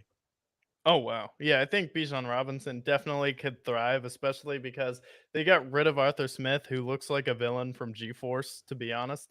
But I think Bijan Robinson is a great choice there, especially he's gonna call Sean McVay, hey, what do I do with the offense?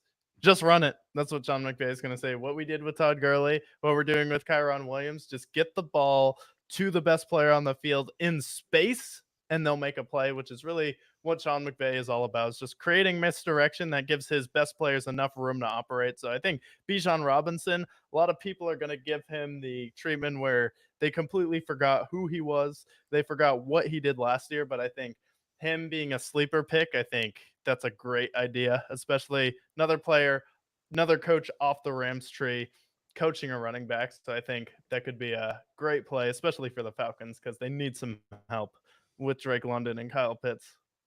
They sure do. Two guys who have not lived up to their expectations. Drake London to some extent has, but he hasn't had a great quarterback. But Kyle Pitts, I mean, you got drafted ahead of Jamar Chase, dude. It's your time. Now's your chance. It's not like you're in a situation where your quarterback doesn't throw the ball to tight ends.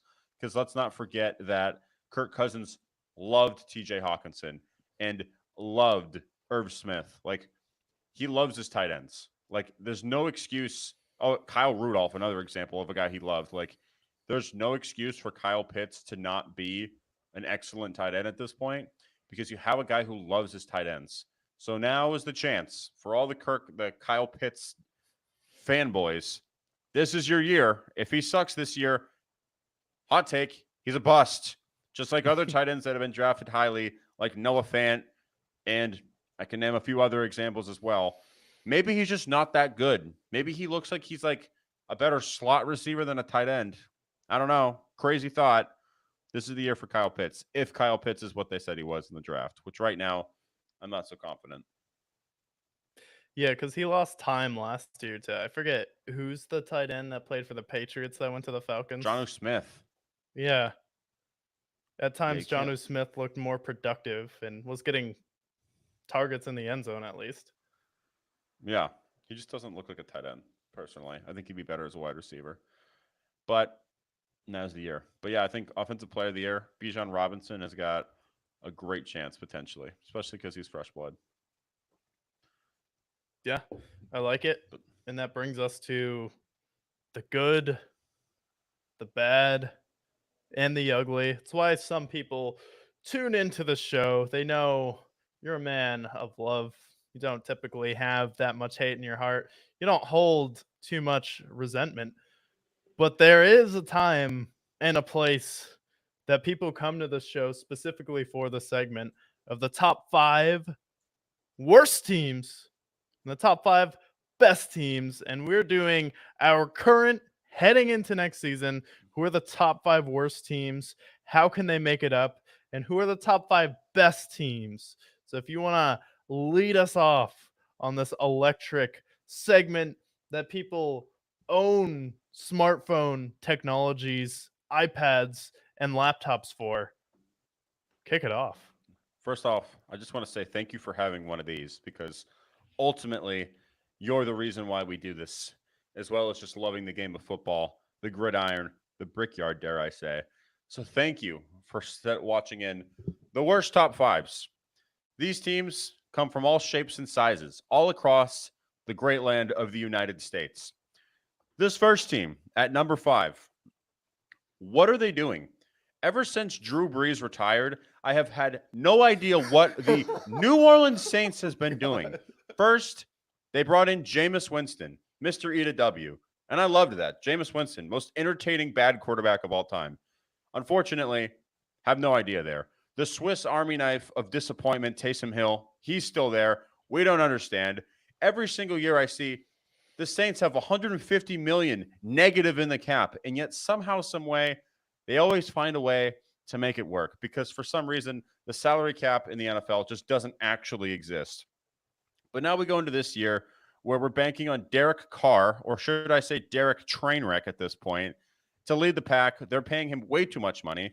Outside of Chris Olave, I don't trust any of their receivers. They got rid of Michael Thomas. Alvin Kamara is a year older. And their defense, we have Cam Jordan, who is 737 years old at this point. Their defense, will it be formidable? Hopefully. Their offense, will it be formidable? Probably not. When I watched the Saints last year, it was eye-gougingly painful to watch them play on offense. And it's not going to be different this year. Therefore, I have them as the top 5 worst team. Number 4 is a team that will probably stay on this list for the entire season. But I'm going to put them in here anyways because they deserve to get bullied because they were the team that gave Daniel Jones $140 million. And we've talked about this so many times on the show. I don't know how this was the worst contract. The Giants, how did they get better this offseason? They got rid of the only weapon that they had on offense. And then they drafted a guy who wants to have a good quarterback, who made a bet with another offensive wide receiver in the draft and said, oh, actually, never mind. I forgot Daniel Jones is my quarterback. And even if it's not Daniel Jones, it's going to be Tommy DeVito. That's great. But ultimately, maybe Drew Lock is going to throw the football at some point.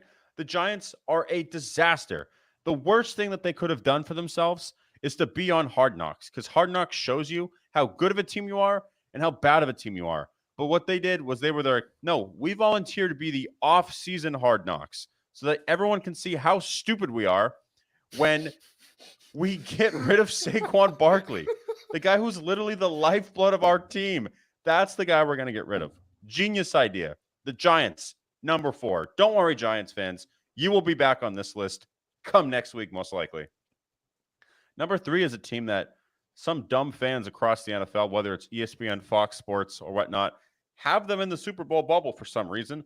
I can't understand why. They have a quarterback who's 40 years old, who's just got back from an ayahuasca trip.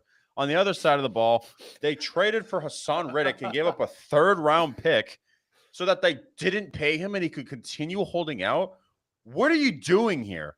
Ultimately, I'm an idiot. I'm 25 years old. I don't have any NFL coaching or front level experience, but even I would have said, maybe we pay him. I don't know. We gave up a third-round pick. That's a valuable pick in the NFL. Nope. We're going to maybe convince him that East Rutherford, New Jersey is better than Philadelphia. And maybe the comment section can break down whether or not that's true or not. But ultimately, the Jets are number 3 not because I think that they're going to continue to be the worst team in the NFL, but they're going to be disappointing. Not only that, you have Mr. Clean, who I'm supposed to rely on and say that that's going to be my coach of the year. That's the guy that's going to lead the pack. When he couldn't decide whether or not he wanted to start, bench, or cut Zach Wilson, who's one of the worst quarterbacks of all time, Jets are at number 3. The number 2 pick isn't very sexy because we know this team's going to suck. But hell, Boston Cold, New England Patriots, they're terrible. We know this. It's obvious. Of course, Jacoby Brissett. They drafted a bunch of rookies. They benched Drake May. Drake May is going to be holding a clipboard in negative 10-degree weather soon enough.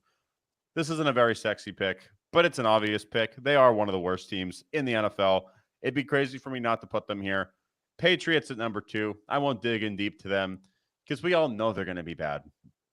But another team that we know is going to be bad, a team that I feel like is going to be pinned each week at number 1 because whether or not it's their owner throwing beers at people, whether it's them trading Caleb Williams and DJ Moore to get a Bryce Young who is 5'0" in the NFL, or maybe it's, you know who we should trade for? The guy who has a consistent issue of dropping passes in the NFL. That's the guy that's going to be great for Bryce Young's confidence. Let's go out and get Deontay Johnson. Let's go out and keep Adam Thielen, who is now, how old is he? 700 years old? And then what was good about their team last year? What was good about the 2-15 Panthers last year? Brian Burns and Frankie Louvu. Well, they went out the door. One of them went to another worst team in this list, to the Giants, the Giants of all teams, who's the 4th worst team according to the Brickyard. They finessed you. The Giants finessed the Panthers, just like every other team the last 3 years have finessed the Panthers. So not only that, but Frankie Louvu leaves, goes to the Commanders, and now they don't have a defense. And one thing we know about the Panthers, they can't draft. Hence the reason why they were 2-15 last year. Hence the reason why they drafted Bryce Young with the 1st overall pick instead of CJ Stroud. Hence the reason why, according to the Brickyard, they're the worst team in the NFL. Amazing. I feel like the Panthers are going to be begging for mercy every week. Like, please put the Giants at number 1. And I think with how bad they are. Let's get a real clap in there. Yeah. We're going to get a real clap. Let's go. There we go. Top 5 worst teams. I like it heading into the offseason. I think you're right with Cam Jordan at this point. His age is getting, frankly, biblical at this point with how old he is. And then the Jets, a lot of people are going to be surprised why they're on this list, but I am sick at how dumb the media pretends to be. You're really trying to sell people on the Jets, and sure, could they make the playoffs? Yeah, but has Aaron Rodgers not been disappointing every single postseason after 2010? Like, we're just trying to pretend that Aaron Rodgers is going to be the difference maker to get you to a Super Bowl, unlike like the same equivalent as Peyton Manning and Tom Brady. Now, you can have an argument with Aaron Rodgers and Peyton Manning, but we're also relying on a 40-year-old coming back from an Achilles injury when Brady is the only one to really do it at that level in his 40s, and now everyone thinks it's normal when no one else has done it. Drew Brees didn't do it. Ben Roethlisberger didn't do it. Peyton Manning didn't do it. And now Aaron Rodgers is coming off an Achilles, and he's somehow going to be good enough to bring a old, bad offensive line to a Super Bowl bubble where people are picking them to get to the Super Bowl this year are saying, "Oh, I wouldn't be shocked if the Jets made it to the Super Bowl," and all of a sudden Aaron Rodgers is not going to be the same guy who only scored one touchdown versus Jimmy Garoppolo with home field advantage in Lambeau. I don't buy It's a it. disgrace. I don't trust them. The Jets are cursed. Aaron Rodgers old, and the front office is a mess. Why did you trade for Hassan Riddick again if you're not going to pay him when he demanded a trade from the Eagles, a team that made the Super Bowl not just 2 years ago, so that you could trade for you not to give him a contract? Huh? Make that make sense for me, please. Comment section below. Make it make sense for me. Why Hassan Riddick was traded to the Jets and the Jets decided not to pay him, because that's the thing that I'm still trying to battle with. But I'm tired of being negative. I am a glass half full guy. You know that. And you specifically know that as a guy who is glass full. So please bring some optimism and joy to this podcast. Top 5 Yeah, teams I'm here according to to Brickyard.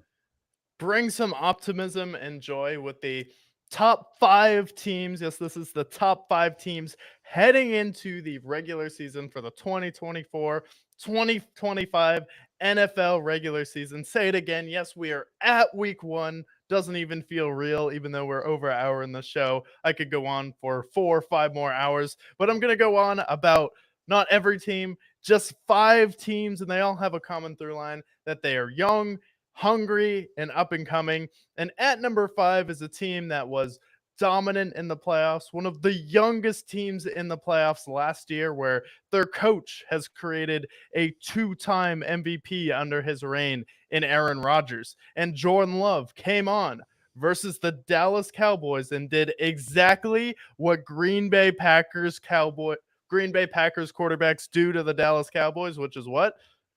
Go to Jerry World, whether it's Lambeau or Jerry World, and absolutely kick ass and demolish them. And he did exactly what Dallas or Green Bay Packers quarterbacks typically do, and lose to the San Francisco 49ers in a game that I felt like the Packers very much were in control of.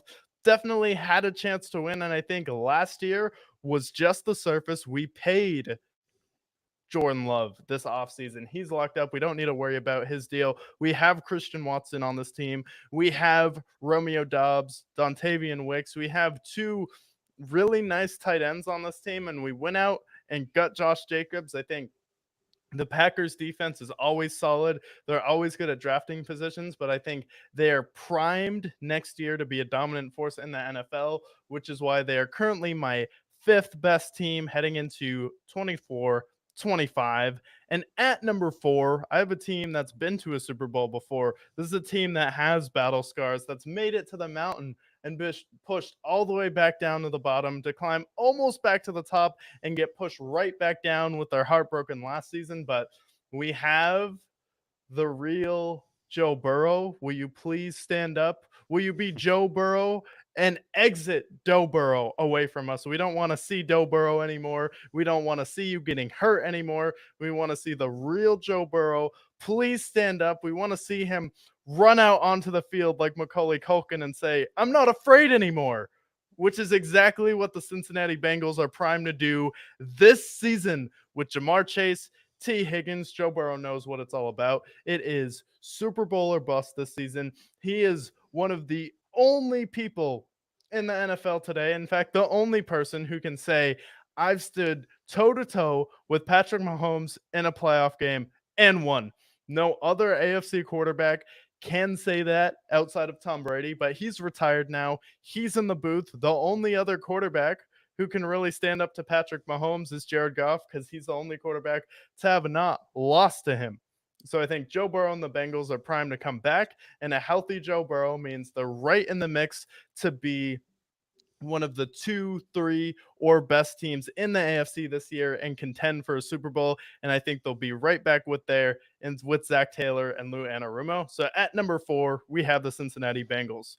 At number 3, we have another team that has gotten better and better every single year. And people want to talk about a team that hasn't won more than 2 playoff games in, I don't know, a century in one season, and then breaking every single season record as a disappointment for getting pushed out in the lowly conference championship, where the Cowboys have not been since VHS tapes were the main form of consumption for modern media.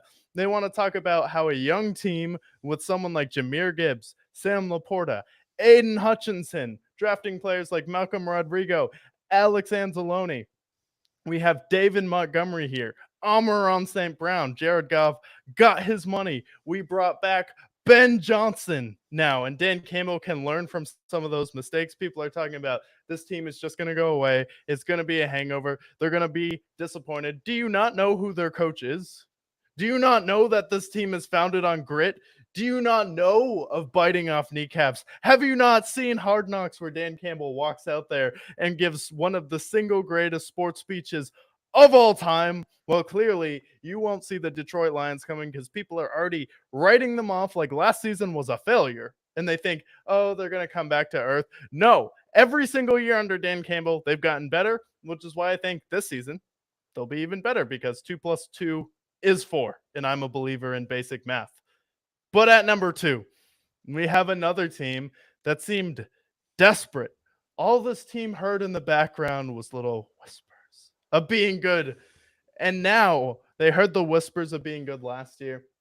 They got their quarterback at number 2, which at number 1, the Panthers could have had him, but they ended up taking CJ Stroud. CJ Stroud was talked about and overlooked because he wasn't good at some test taking, which is a little confusing when he is now the best quarterback in that draft class. He led the Houston Texans to a playoff win over the Cleveland Browns, brought them to a divisional round last year.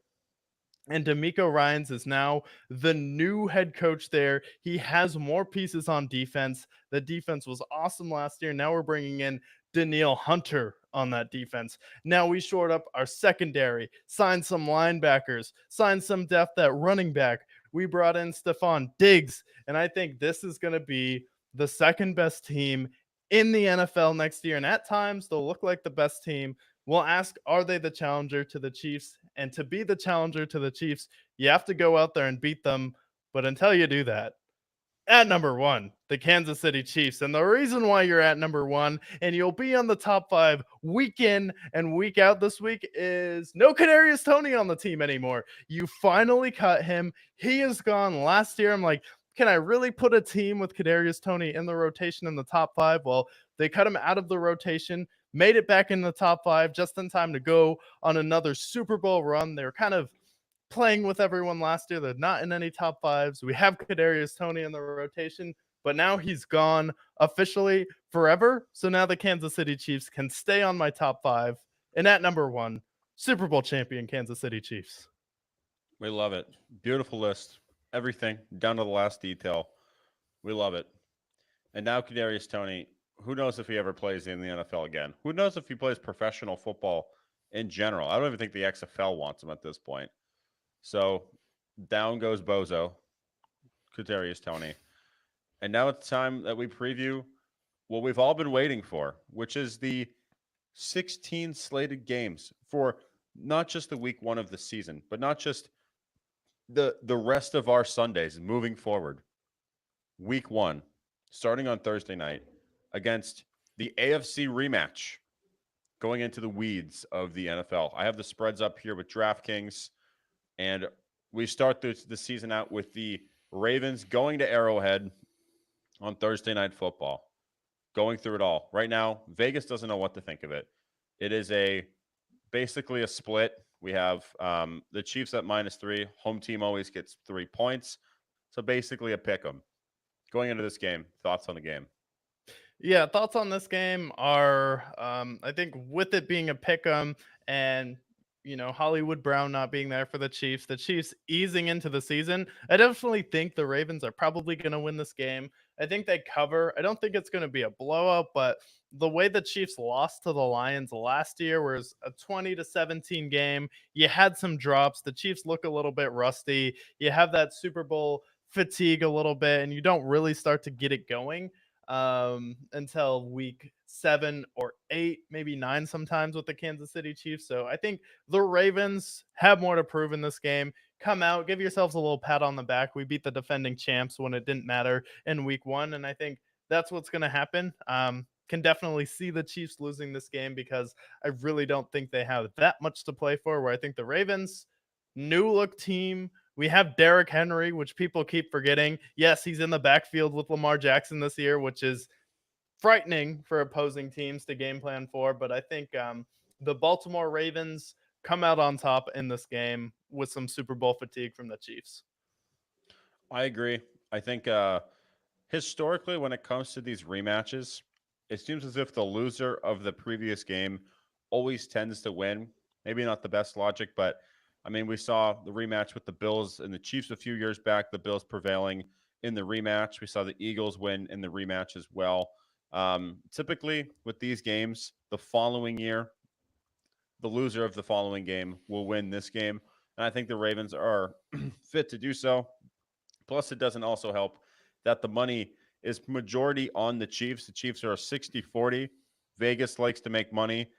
And when most money is on one side, then the other side typically wins. So I take the Ravens to win outright. And I think they beat the Chiefs in week 1. Yeah, and I think that's not like a crazy prediction, but I definitely think like this is how it goes. Especially we've seen the Chiefs versus the Bills the past few regular seasons where they've been losing those games, but in the playoffs they handle their business. So I don't think it's anything new here. No, I don't think so either. But then we go to Brazil, where we have 2 playoff teams from the previous year. We have a guy who just got paid, and we have the Green Bay Packers going to Philadelphia as the home team in the great country of Brazil, I assume. And right now, Vegas gives the Packers a slight edge. Eagles are the favorites. I'm sorry, the Eagles are 2.5-point favorites at home, so Packers with the slight edge. Um, Packers and Eagles. When I say Packers and Eagles, Friday Night Football, what do you think?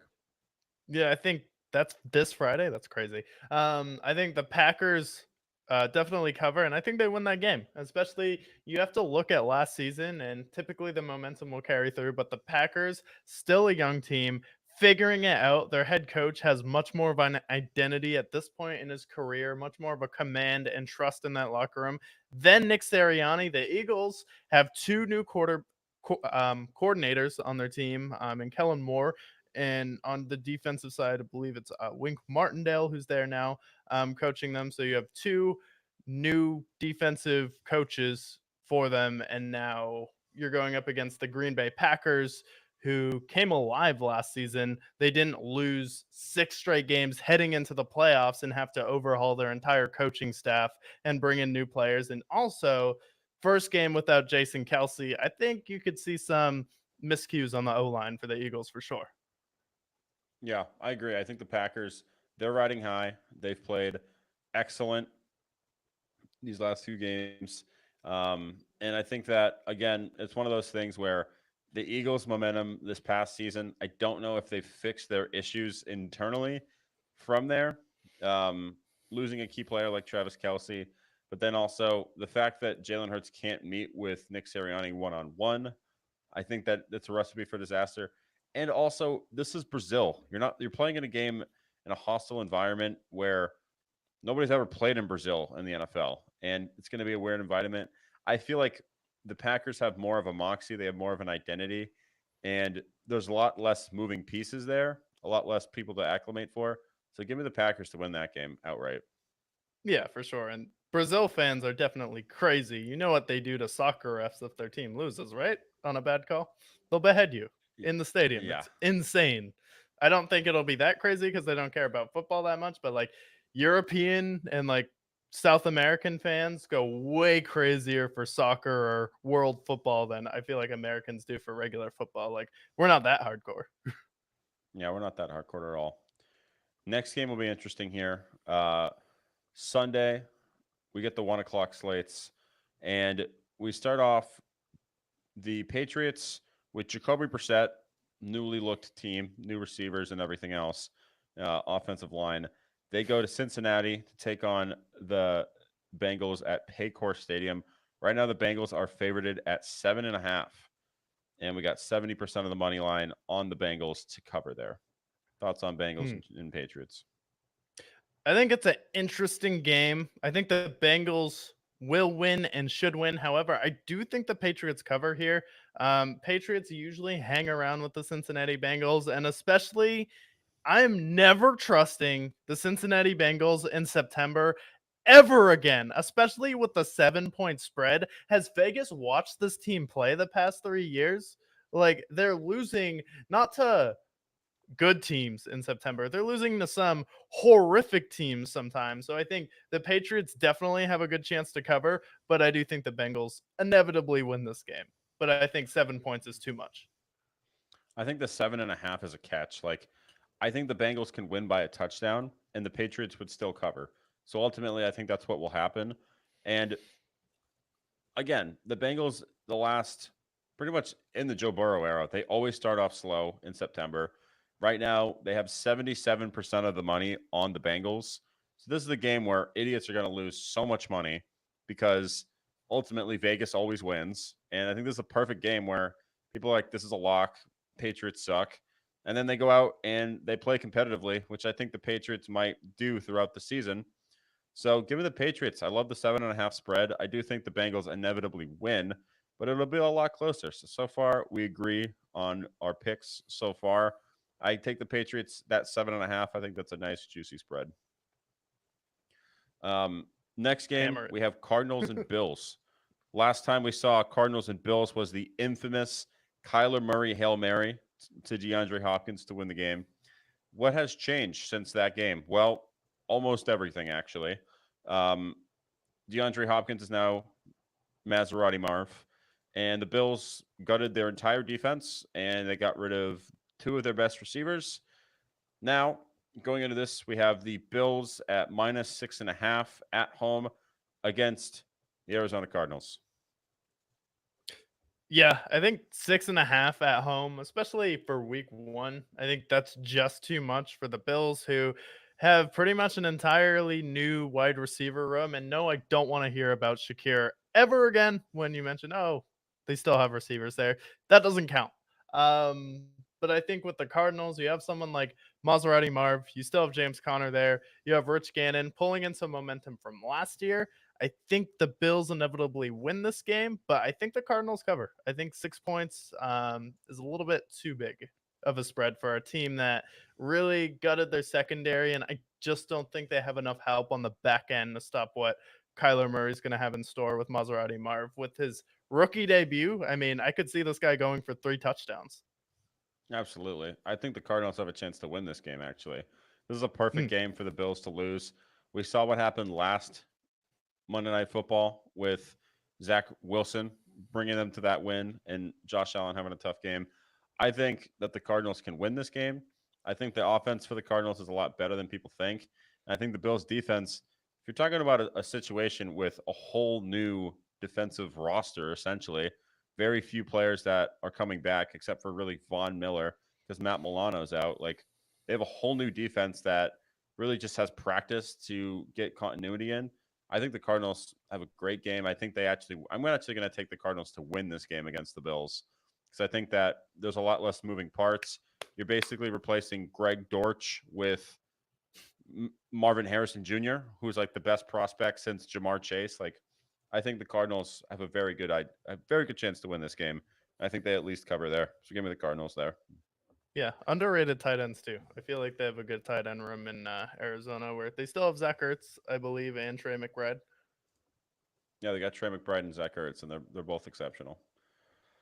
And then we got the Battle of Florida. We have the Dolphins hoisting the Jaguars, and the Dolphins are favorited at -3.5. -3.5. So they're favored at Yeah. 3.5.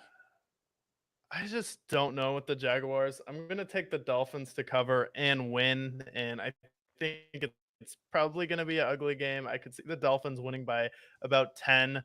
The Jaguars are just the plague. They're like of mediocrity in the NFL. They were supposed to be really good. We've been hearing about Trevor since he's been in high school. He's given us Daniel Jones numbers. He's given us the same playoff record as Daniel Jones with one playoff win. Not saying he's that bad, but at the same time, he has one 6-game window that people keep referring to as, oh my God, look how good he was in the 6-game stretch. But you have to give me consistently a good, I don't know, 16 games, not 6 games. Like, we're not judging it off of a quarter of a season. I'd like an entire season, at least half of one from Trevor Lawrence, and I haven't seen it yet. With the Dolphins, I know their offense is at least going to go out, kick ass, and put up numbers. I just can't see the Jaguars keeping up on the track race. The Jaguars have no moxie. I don't know what their direction is at this point, and I just feel like they're just very mid. Where the Dolphins have their identity. They got speed everywhere. Devon A. Train, Jalen Wright, Waddle, Tyreek. You get the idea. Speed everywhere, and I feel like that's a much harder team to contain than Christian Kirk and Gabe Davis and Travis Etienne. Like, if you told me that I had to pick between any of those three players, it's very obvious. I just don't. I think it's the Bill. Like the Dolphins have gotten better on defense since this last year, and they have way more speed. Like, I just don't see how the Jags win this game in Week 1. So give me the Dolphins. I think that they take care of business against the lowly Jags. And then, very important Week 1 game. We have the Texans and Colts in Indianapolis. Texans, obviously, we've talked about how new and improved they are. We have the road favorites, Texans, at -2.5. Road favorites at 2.5. That's tough. Because I think last year the Colts and the Texans played each other really tough, and the Colts definitely got the better of them at the beginning of last year. So could I see the Colts raining on that party a little bit? Yeah. So I'll actually take the Texans to win, but I'll take the Colts to cover. I think this will be a 1-point game. It's going to be a divisional battle, but I think that's definitely a tough assignment for the Texans for your first game to be on the road in Indianapolis, especially which this is the team in your division that played you the toughest, I feel like, of any other team last year, outside of when you inevitably lost to the Ravens. But I do think that the Colts will cover in this game. Yeah, I think the Texans are going to win this game. I do think that the Texans will cover by, I think this will ultimately come down to a field goal. But they always play competitively, and I wouldn't be surprised if the Colts did win this game. As of right now, I'm looking at the money spread. It's pretty evenly dispersed money wise across the field. So I think ultimately this is kind of a pick 'em game. I like the Texans. I think the Texans are going to be the 1 seed. Ultimately, you know how high I am on the Texans. So I'll take the Texans to win and cover. You have the Colts with the +2.5. Ultimately, Texans prevailing. And then next year, we got the premiere of Caleb Williams, who is the prince that is promised. We have this at Soldier Field. They are taking on Will Levis and the Titans. And the Bears are favorited at -4. -4, really? Yeah, that's a pretty big spread. I think it's justified though, and I think Will Levis with a new head coach, you're gonna have a little bit of communication issues. It's gonna take you some time to get on the same page there. Where you could say the same thing with Caleb Williams. However, I think that defense will be enough to slow down the Tennessee Titans, and I think the Bears fans are going to be going so crazy in that environment that I think this is going to be a coming out party for the Bears and Caleb Williams there. So I think that they do cover, and I think they win by at least a touchdown and beat the Titans. Where the Titans, it's a long road, got a lot to figure out here because you got a lot of problems, as Ted would say. Yeah, you got a lot of problems, don't you? I think this is a game that is a trap where I would not bet on this game if I were an investor because ultimately it's the first game for Caleb Williams, and I think he's going to show flashes automatically. He's going to have a great game. They are the better team at the end of it, but it is week 1. That +4 scares me. I think that the Titans +4 looks really good for me for a few Mm. reasons. There has not been a winning rookie quarterback debut for the first overall pick since 2002. It's been a long time, and I think there's something there. The last guy to do it was David Carr, and ultimately, I think that the Titans are a good enough team. They got talent there: Calvin Ridley, DeAndre Hopkins, Tony Pollard. There's enough talent there where I think that they can disrupt a defense that hasn't quite gone into its own yet. +4 is tempting. I'm going to take the Titans +4. Ultimately, I think Chicago wins, but I think that the Titans cover. Titans cover. Yeah, that could be a good pick. I think Caleb Williams gonna start out breaking records right away. Might as well get started early, right? So I think that Bears Yeah, still win by a touchdown. I think so too.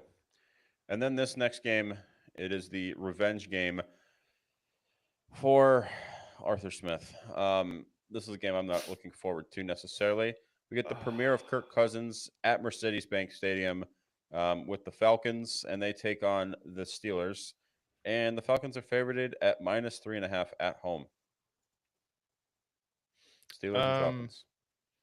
can we get Lions Rams twice instead? Yeah, this is going to be a horrible game to watch as far as I'm concerned. I'm excited for Bijan. I'm excited for Kirk, but this is a game that the Steelers win. Like +3.5 for the Steelers. I think they at least cover that spread. And this is just a game that the Steelers win like 16-13. Like this is a classic Mike Tomlin game. It's not going to be fun to watch. You're going to see Russell Wilson just play very average.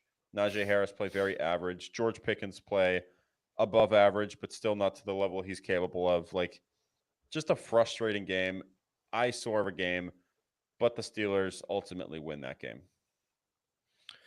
Yeah, I know it's week one, but I think this is going to be a tie. If ever there was a game that screamed tie, I mean, Falcons, Steelers, I mean, you'd think the Steelers would win, but you're also going up against what time is it at? 1 o'clock Kirk, which also we can't go against there. So, honestly, with this game, honestly, the Steelers defense should be good enough to contain the Falcons in Kirk Cousins' first game. However, it is in Atlanta. It is at 1 o'clock. Najee Harris has burned so many people in the past. You don't have Deontay Johnson there anymore. So who really is your number two at wide receiver? Russ is still your quarterback there. And Russ is fine. Russ is average, but this is also his first game with a new team. So I think we'll see a lot of sloppy quarterback play and eventually end this game on a high note, 10-10. God, I will not look forward to that game at all. But I'll look forward to it more than the next game, which is the Saints and Panthers game. Now, if you looked at our preseason preview for both of these teams, I wasn't necessarily high on any of these two. In fact, according to the Brickyard, they are two of the top 5 worst teams according to the Brickyard. Saints are favored at -4, which is great because the game will ultimately be 4-0 when it's all said and done. But Saints and Panthers in New Orleans against Tepperville. Against Tepperville. This game I will pick the Saints to win. Because I have to pick one of these two teams to win because I already used my tie for the week. So I will say the Saints win. I will say Derek Carr gets it done versus a much weaker Carolina Panthers team. I mean, a team that got rid of their two best defenders and they're like, oh, we have Deontay Johnson now, though. So it's all right. But it's not all right in Carolina. You got worse this year. Somehow you found a way where the Saints are still averagey good enough to win by a touchdown. Yeah, I think so too. I think they cover.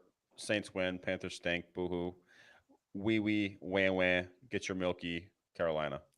Like, how long is it Eh, going to take to fix Bryce Young? Like, literally just leaving Carolina. That's what will fix him. And even then, I don't think he'll be. I think he'll be like a Tua at best. Honestly, that's my sentiment. Next game we have Sam Darnold, his premiere for the Vikings, taking on Bobby Okereke and the Giants in East Rutherford, New Jersey. Kind of a split game. No one can really make it out, but the Vikings are favored on the road at -1.5. really? Yep. Hmm. Yeah, I'll take the Vikings. I'll take the points and I'll take the Vikings to win in this game as well. Justin Jefferson, Aaron Jones, Sam Darnold. As bad as he is, does it get worse than Daniel Jones? No, not really, because Sam Darnold is not making $148 million to be his pedestrian self. Yeah, honestly, like The best Sam Darnold I can ask for is Sam Darnold in September. We saw that run that he went on with Carolina not that long ago. I honestly think that this is a scenario that the Vikings win and they do, and Sam Darnold has a good game. I'll take the Vikings to take the points, take the money line. The Vikings win. Giants fall to 0-1. Okay. And then we got Broncos and Seahawks. What was supposed to be yet another Russell Wilson going back to Seattle and seeing his former team. But now ultimately it is the two teams that abandoned Russell Wilson in this game. It is the Broncos going to Seattle to face the Seahawks. Seahawks are favorited at -6 in this game. -6.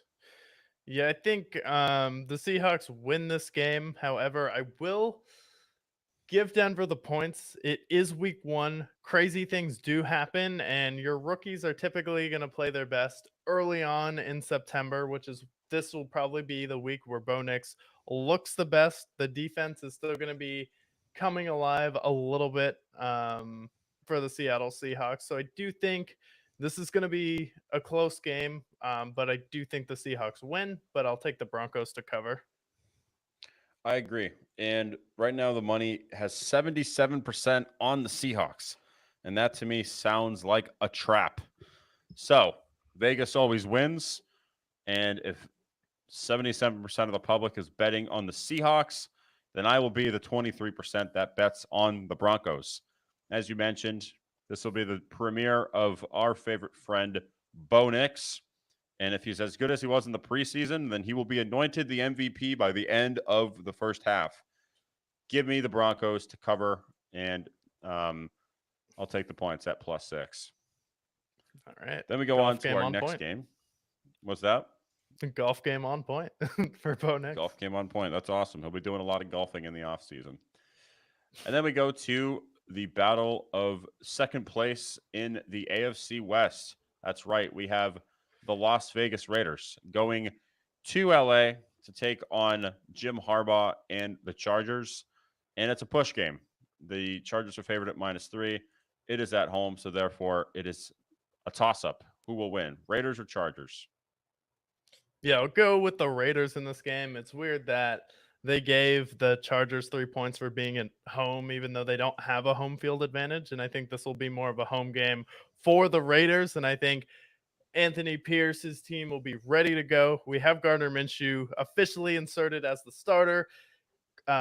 Christian Wilkins on defense, Max Crosby, and I think with Brock Bowers, Devontae Adams, Gardner Minshew will be able to pull out a win in this game. I do think these games between the Raiders and Chargers are generally close.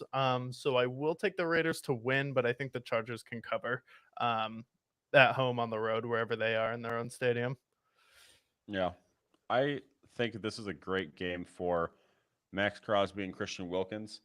I think ultimately by the end of the season that the Chargers are going to have a good offensive line. They got Rashawn Slater. They just drafted Joe Alt. And I think ultimately the Chargers will be fine. However, if I was the offensive lineman, I would not want to face Christian Wilkins or Max Crosby. But unfortunately, I will have to face both of them. And this is a situation. The Chargers have a brand new offense. They got Gus the Bus at running back. They got Lad McConkey, whatever. But ultimately, it comes down to fans. And if you go to LA, you realize that most of the fans are Raiders fans, not Rams fans, not Chargers fans. They're Raiders fans. So it's going to be a Raiders game for them. I think the Raiders get the win, and I will take them at +3, and I think they ultimately win this game. And then we go to the 4 o'clock slates, and we get the premiere of the great Tom Brady broadcasting career. That's right. We have Dallas Cowboys going to Cleveland to take on the Browns at 425. We have the Browns at -2.5 at home. This is one of those games where it's no one wants to pick this one. This is one I want to stay as far away from as possible, especially with the Browns. It's okay. Defense good under Jim Schwartz. However, Deshaun Watson, we don't know what he's going to be. And then with the Cowboys, they don't have a run game. So I guess I'll pick the Browns to win simply because they're at home and the Cowboys need to figure out a run game before I can confidently pick them. And I think Myles Garrett will be able to make enough plays under Jim Schwartz, under Kevin Stefanski to win this game. And I think the Browns running game as well will be enough to carry them through stretches to a field goal victory versus the Cowboys. I'm going to take the Cowboys to cover the spread. I think the Cowboys will win this game. Um, it's a primetime game. We get the first game with Tom Brady. We have CeeDee Lamb there. We have Dak Prescott. And their defense is still pretty formidable overall. Browns, when they have Deshaun Watson, it does not feel like they're a very good team because he's just ultimately has lost that touch as quarterback. So I'll take the Cowboys to win this game. I think it will be close. I wouldn't really bet on this game if I were a betting man. But give me the Cowboys. I think that they will ultimately edge it out. Yeah, I think things like prime time and going up against a winning team generally don't sell me when it's the Cowboys being picked for that reason. But yeah, you make it like with Deshaun Watson, you just don't know what he's going to look like. If I had to pick right now, I would pick Dak Prescott over Deshaun Watson because Deshaun Watson has been just bad since he's come to Cleveland. So I just can't bet on him at this point. Maybe when Jameis Yeah. Winston steps in. If Jameis Winston was starting, maybe it'd be a different story. Yeah, I think I'd But just like rather have the rest of the roster and coaching staff for Cleveland yeah, over Dallas. yeah. Next game, we get the premiere of Jaden Daniels. He will be going to Tampa Bay to face Baker Mayfield and the Buccaneers. We have the Buccaneers and the Commanders kind of as a push game. It's again Bucks -3 at home. So ultimately, Really? Vegas deciding who will win this game. Early sentiment on this game: Commanders, Bucks. Your thoughts? This is crazy that it's a push game, to be honest, especially on the road in Tampa, rookie making his debut against Baker Mayfield. I feel like that's definitely a stretch. People are going to go with Tampa, and I think I'll go with Tampa as well to cover and win the game just because they have a new head coach with the Commanders. It's a new quarterback, and it's week one. So, familiarity, who has the better connection to the receiver, is going to win out. So, I'll take the Baker Mayfield to Mike Evans connection to solely win this game in week one. I have no idea how you can have a team that doesn't have a name, doesn't have a stadium, has a new head coach and offensive coordinator that ran away to the Philippines for a few years be a push against the team that was in the playoffs last season. I don't understand that, but I think Jaden Daniels, there's not a lot of tape on him yet. And I think, like we mentioned with Bo Nix in the Seahawks game, not a lot of tape on him. He showed decent flashes in the preseason too, and they have some decent weapons there. I'll take the Commanders to cover the +3, maybe by half a point if the Bucks win by a field goal. But I'm going to take the Commanders. I think that they are in a prime position. It's early in the season. I don't think they're going to have many wins, but this is a game that they can win. So give me the Commanders. I'll take the +3. I think Jaden Daniels shows flashes in this game, and ultimately, I think they can cover the 3 points there at +3 to win that game. And then going into one of the best games of this week, we have Rams and Lions in Detroit.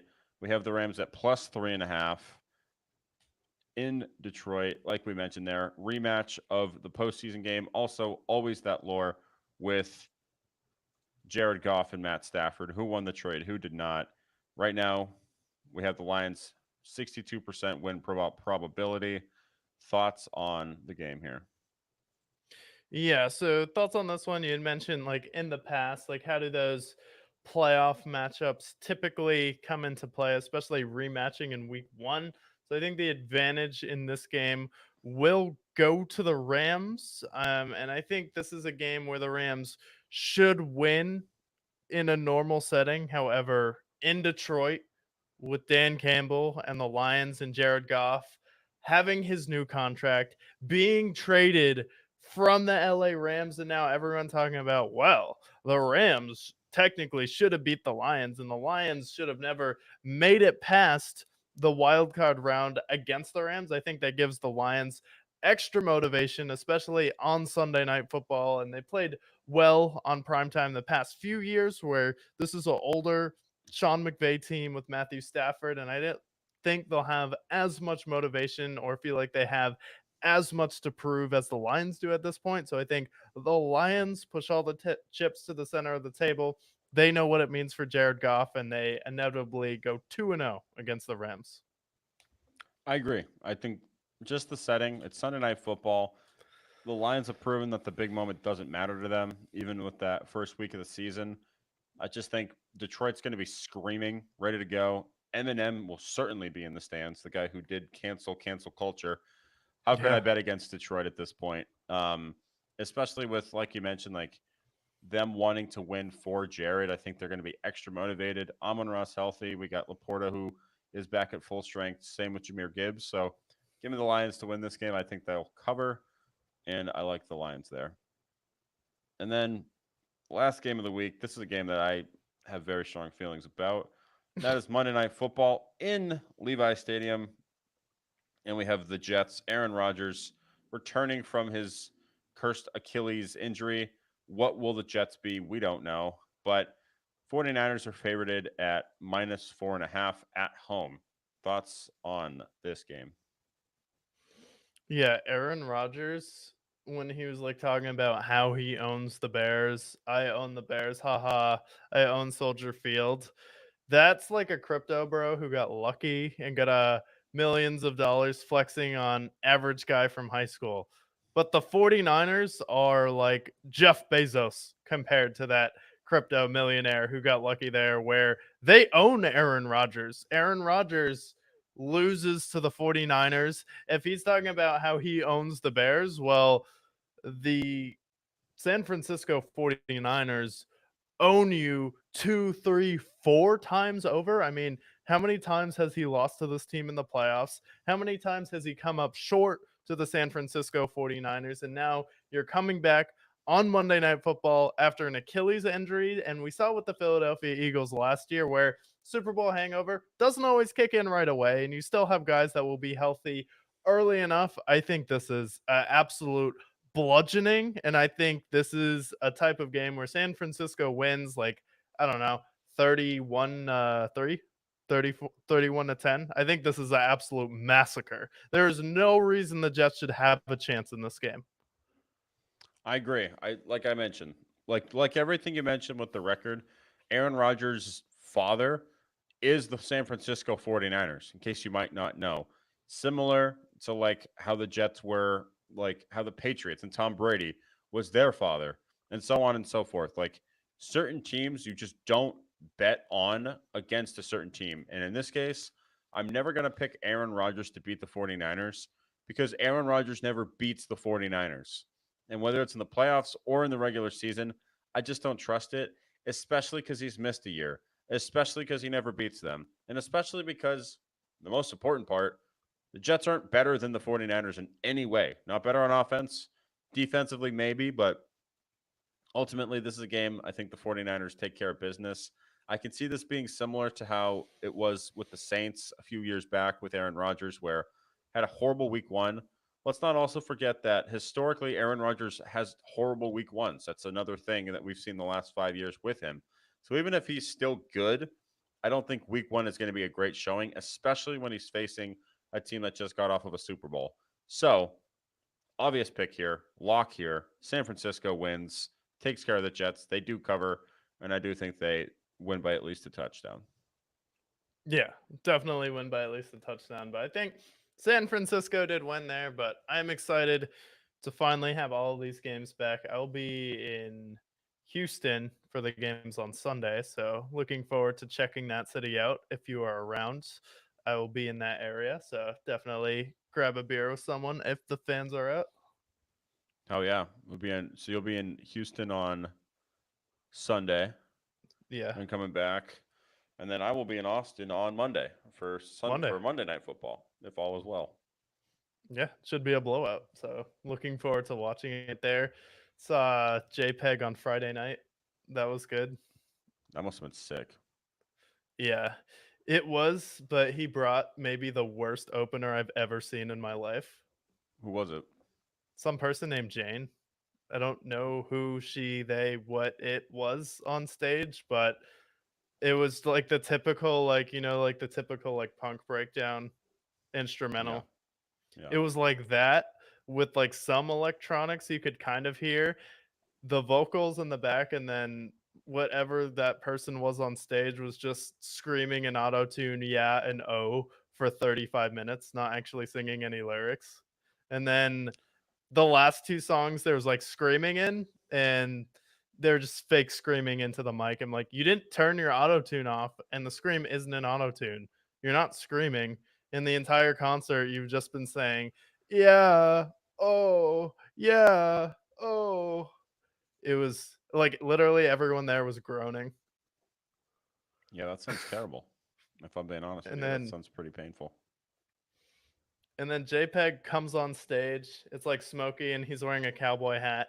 And then a few songs later, he's like, "Oh, I want to play a cover." I'm like, "Okay, cool." He's gonna play "They Not Like Us," and he's like, "No, I'm gonna play "Call You Maybe." Like, Oh yeah, bro, I've seen him do that. And he out of kills left it. field. Yeah, it was funny. It was like random, but I didn't mind it. It was pretty cool. He was like, he was good at rapping live. Beats went hard live. It was all around very solid show from him. Hell yeah, that's dope. Yeah, I want to see him really badly. I wish he was in Yeah, Arizona when I'm there, but unfortunately, he already went. He went to Arizona like a week ago in Phoenix, and I'll be in we'll catch Boston him by the next time time though. I'm out of there. So unfortunate. Yeah, we're like a week to like the same venue he was playing at. Russell Crowe was at with his band, which I really would have liked to see. So Crow has a band. Yeah, apparently. But he was at it was at a barbecue place actually, and the barbecue there was actually really good. Everyone was in line, and the doors didn't open till 7. I was like, "Hey, where's the restaurant? Because I don't want to wait in line and then find out the show doesn't start for another hour." So we go to the restaurant. Really good barbecue there. It was like on the same level as Terry Black's. If anything, I Oh like damn. their brisket better. Then we got like a um, Moscow Mule pitcher, which was Oh really good damn. before the show. So I came into the show ready to go. And then that same concert, there were like 30 phones pickpocketed from people. Oh god, that's Yeah. terrible. And I saw one person get carried out by 5 security guards. And then a couple minutes later, I see like one guy being dragged out. And then a couple seconds later, he's like being followed by another guy being dragged out, and then that guy's girlfriend is like on the arms of the security guard crying. And then I just hear, "Wait, wait, wait, wait, stop." And then I look over and see him like try and break free, and then they just body slammed him on the concrete face first. And I'm pretty Oof. sure they knocked him out cold. Jesus Christ. Yeah. JPEG, he brings a tough crowd. He brings a rowdy crowd, that's for sure. That's crazy. Yeah. But definitely if you go to Stubbs or JPEG, wear your pants with zippers there, or keep it in a bag because your phone will go missing. Yeah, that's shitty that they do that though. Unfortunately, Yeah, but but it yeah, was cool though. It nonetheless. was outside, and the stage was like the back of a wagon, Hmm. which Okay. is neat. And then they had like a couple trees there outside that they put lights on, which was cool. So solid venue. Yeah. Where is that venue? It's a Stubbs barbecue. Oh shit. Okay. It's like Yeah, we'll have to literally go there. from 1987. Oh shit. Oh So yeah, it's I'm like looking at it old. now. Damn, that place looks sick. I bet they got good moonshine there. Damn, that looks good. That's dope. Yeah, I want to check that out when I'm in Austin on Monday night. And then I'm going to Roswell, of all places, afterwards, which will be fucking cursed. I'm actually so cursed to hang go to. out I'm actually excited to go to Roswell. hang out with the aliens there. Yeah, I guess I didn't know this, but New Mexico has the highest crime rate in America, like highest of Really? all the states. Yeah, I'm like, huh. Well, that'll be interesting.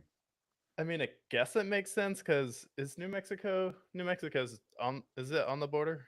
Or Oh yeah, oh yeah. I mean, like you go down, and you're in. It's basically, I mean, it's New Mexico. You know, yeah. it's like right there. You know. Yeah, and then it's just like there's no cities there. There's really nothing going on there. So People are probably just bored, to be honest. And All they that's have is also breaking. Albuquerque.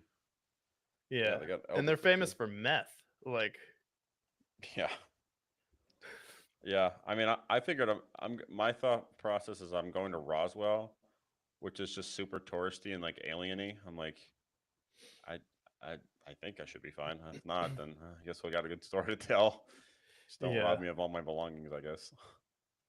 Honestly, that was my biggest thing in the back of my mind driving across the country with a quarter of my stuff packed in a car was I really hope at one of these hotels or motels someone doesn't steal all of our stuff because that would suck. Yeah, it's like a lot. Yeah, because I got 99% of my stuff here. I'm not shipping anything out, so hopefully, knock on wood. They're like, oh, this guy seems nice. We'll leave him alone. Yeah, we'll leave him alone. It was either that or El Paso. El Paso, it's not off the table, but I feel like that Yeah. one's. I don't No know. one's gonna rob a Toyota. Yeah, exactly. I'm like, I don't know. El Paso, I feel like I could visit in the future, but Roswell, I would never go to just otherwise. I'm like, this is the only way I'll ever go to Roswell. Not that it's like high on my bucket list, but it's just funny, I feel like, to just go to Alien Town, you know? I don't know. Yeah. Where else was I supposed to go? Yeah, I've heard, yeah, New Mexico, like I talked to someone from there and he said they're famous. They have like the best skiing that he's been to, which was really odd for New Mexico. So he said there's pretty good skiing there. So the West Coast is definitely better because the Northeast just freezes over in the Yeah. winter. And it's probably freezing right now. I've heard it's like 50 degrees there now. Yeah. Yeah, I just imagine it being if I'm not going to Albuquerque or Santa Fe, I don't know when I'll ever be in New Mexico again. I don't have anybody or anything or any desire to go there ever again. So New Mexico, Roswell, treat me well while I'm there, I suppose. Yeah. But we went over all the NFL games, our predictions for the season, the official top 5 and top 5 worst teams in the NFL this year. But most importantly, for this NFL season, stay Stay brick. brick.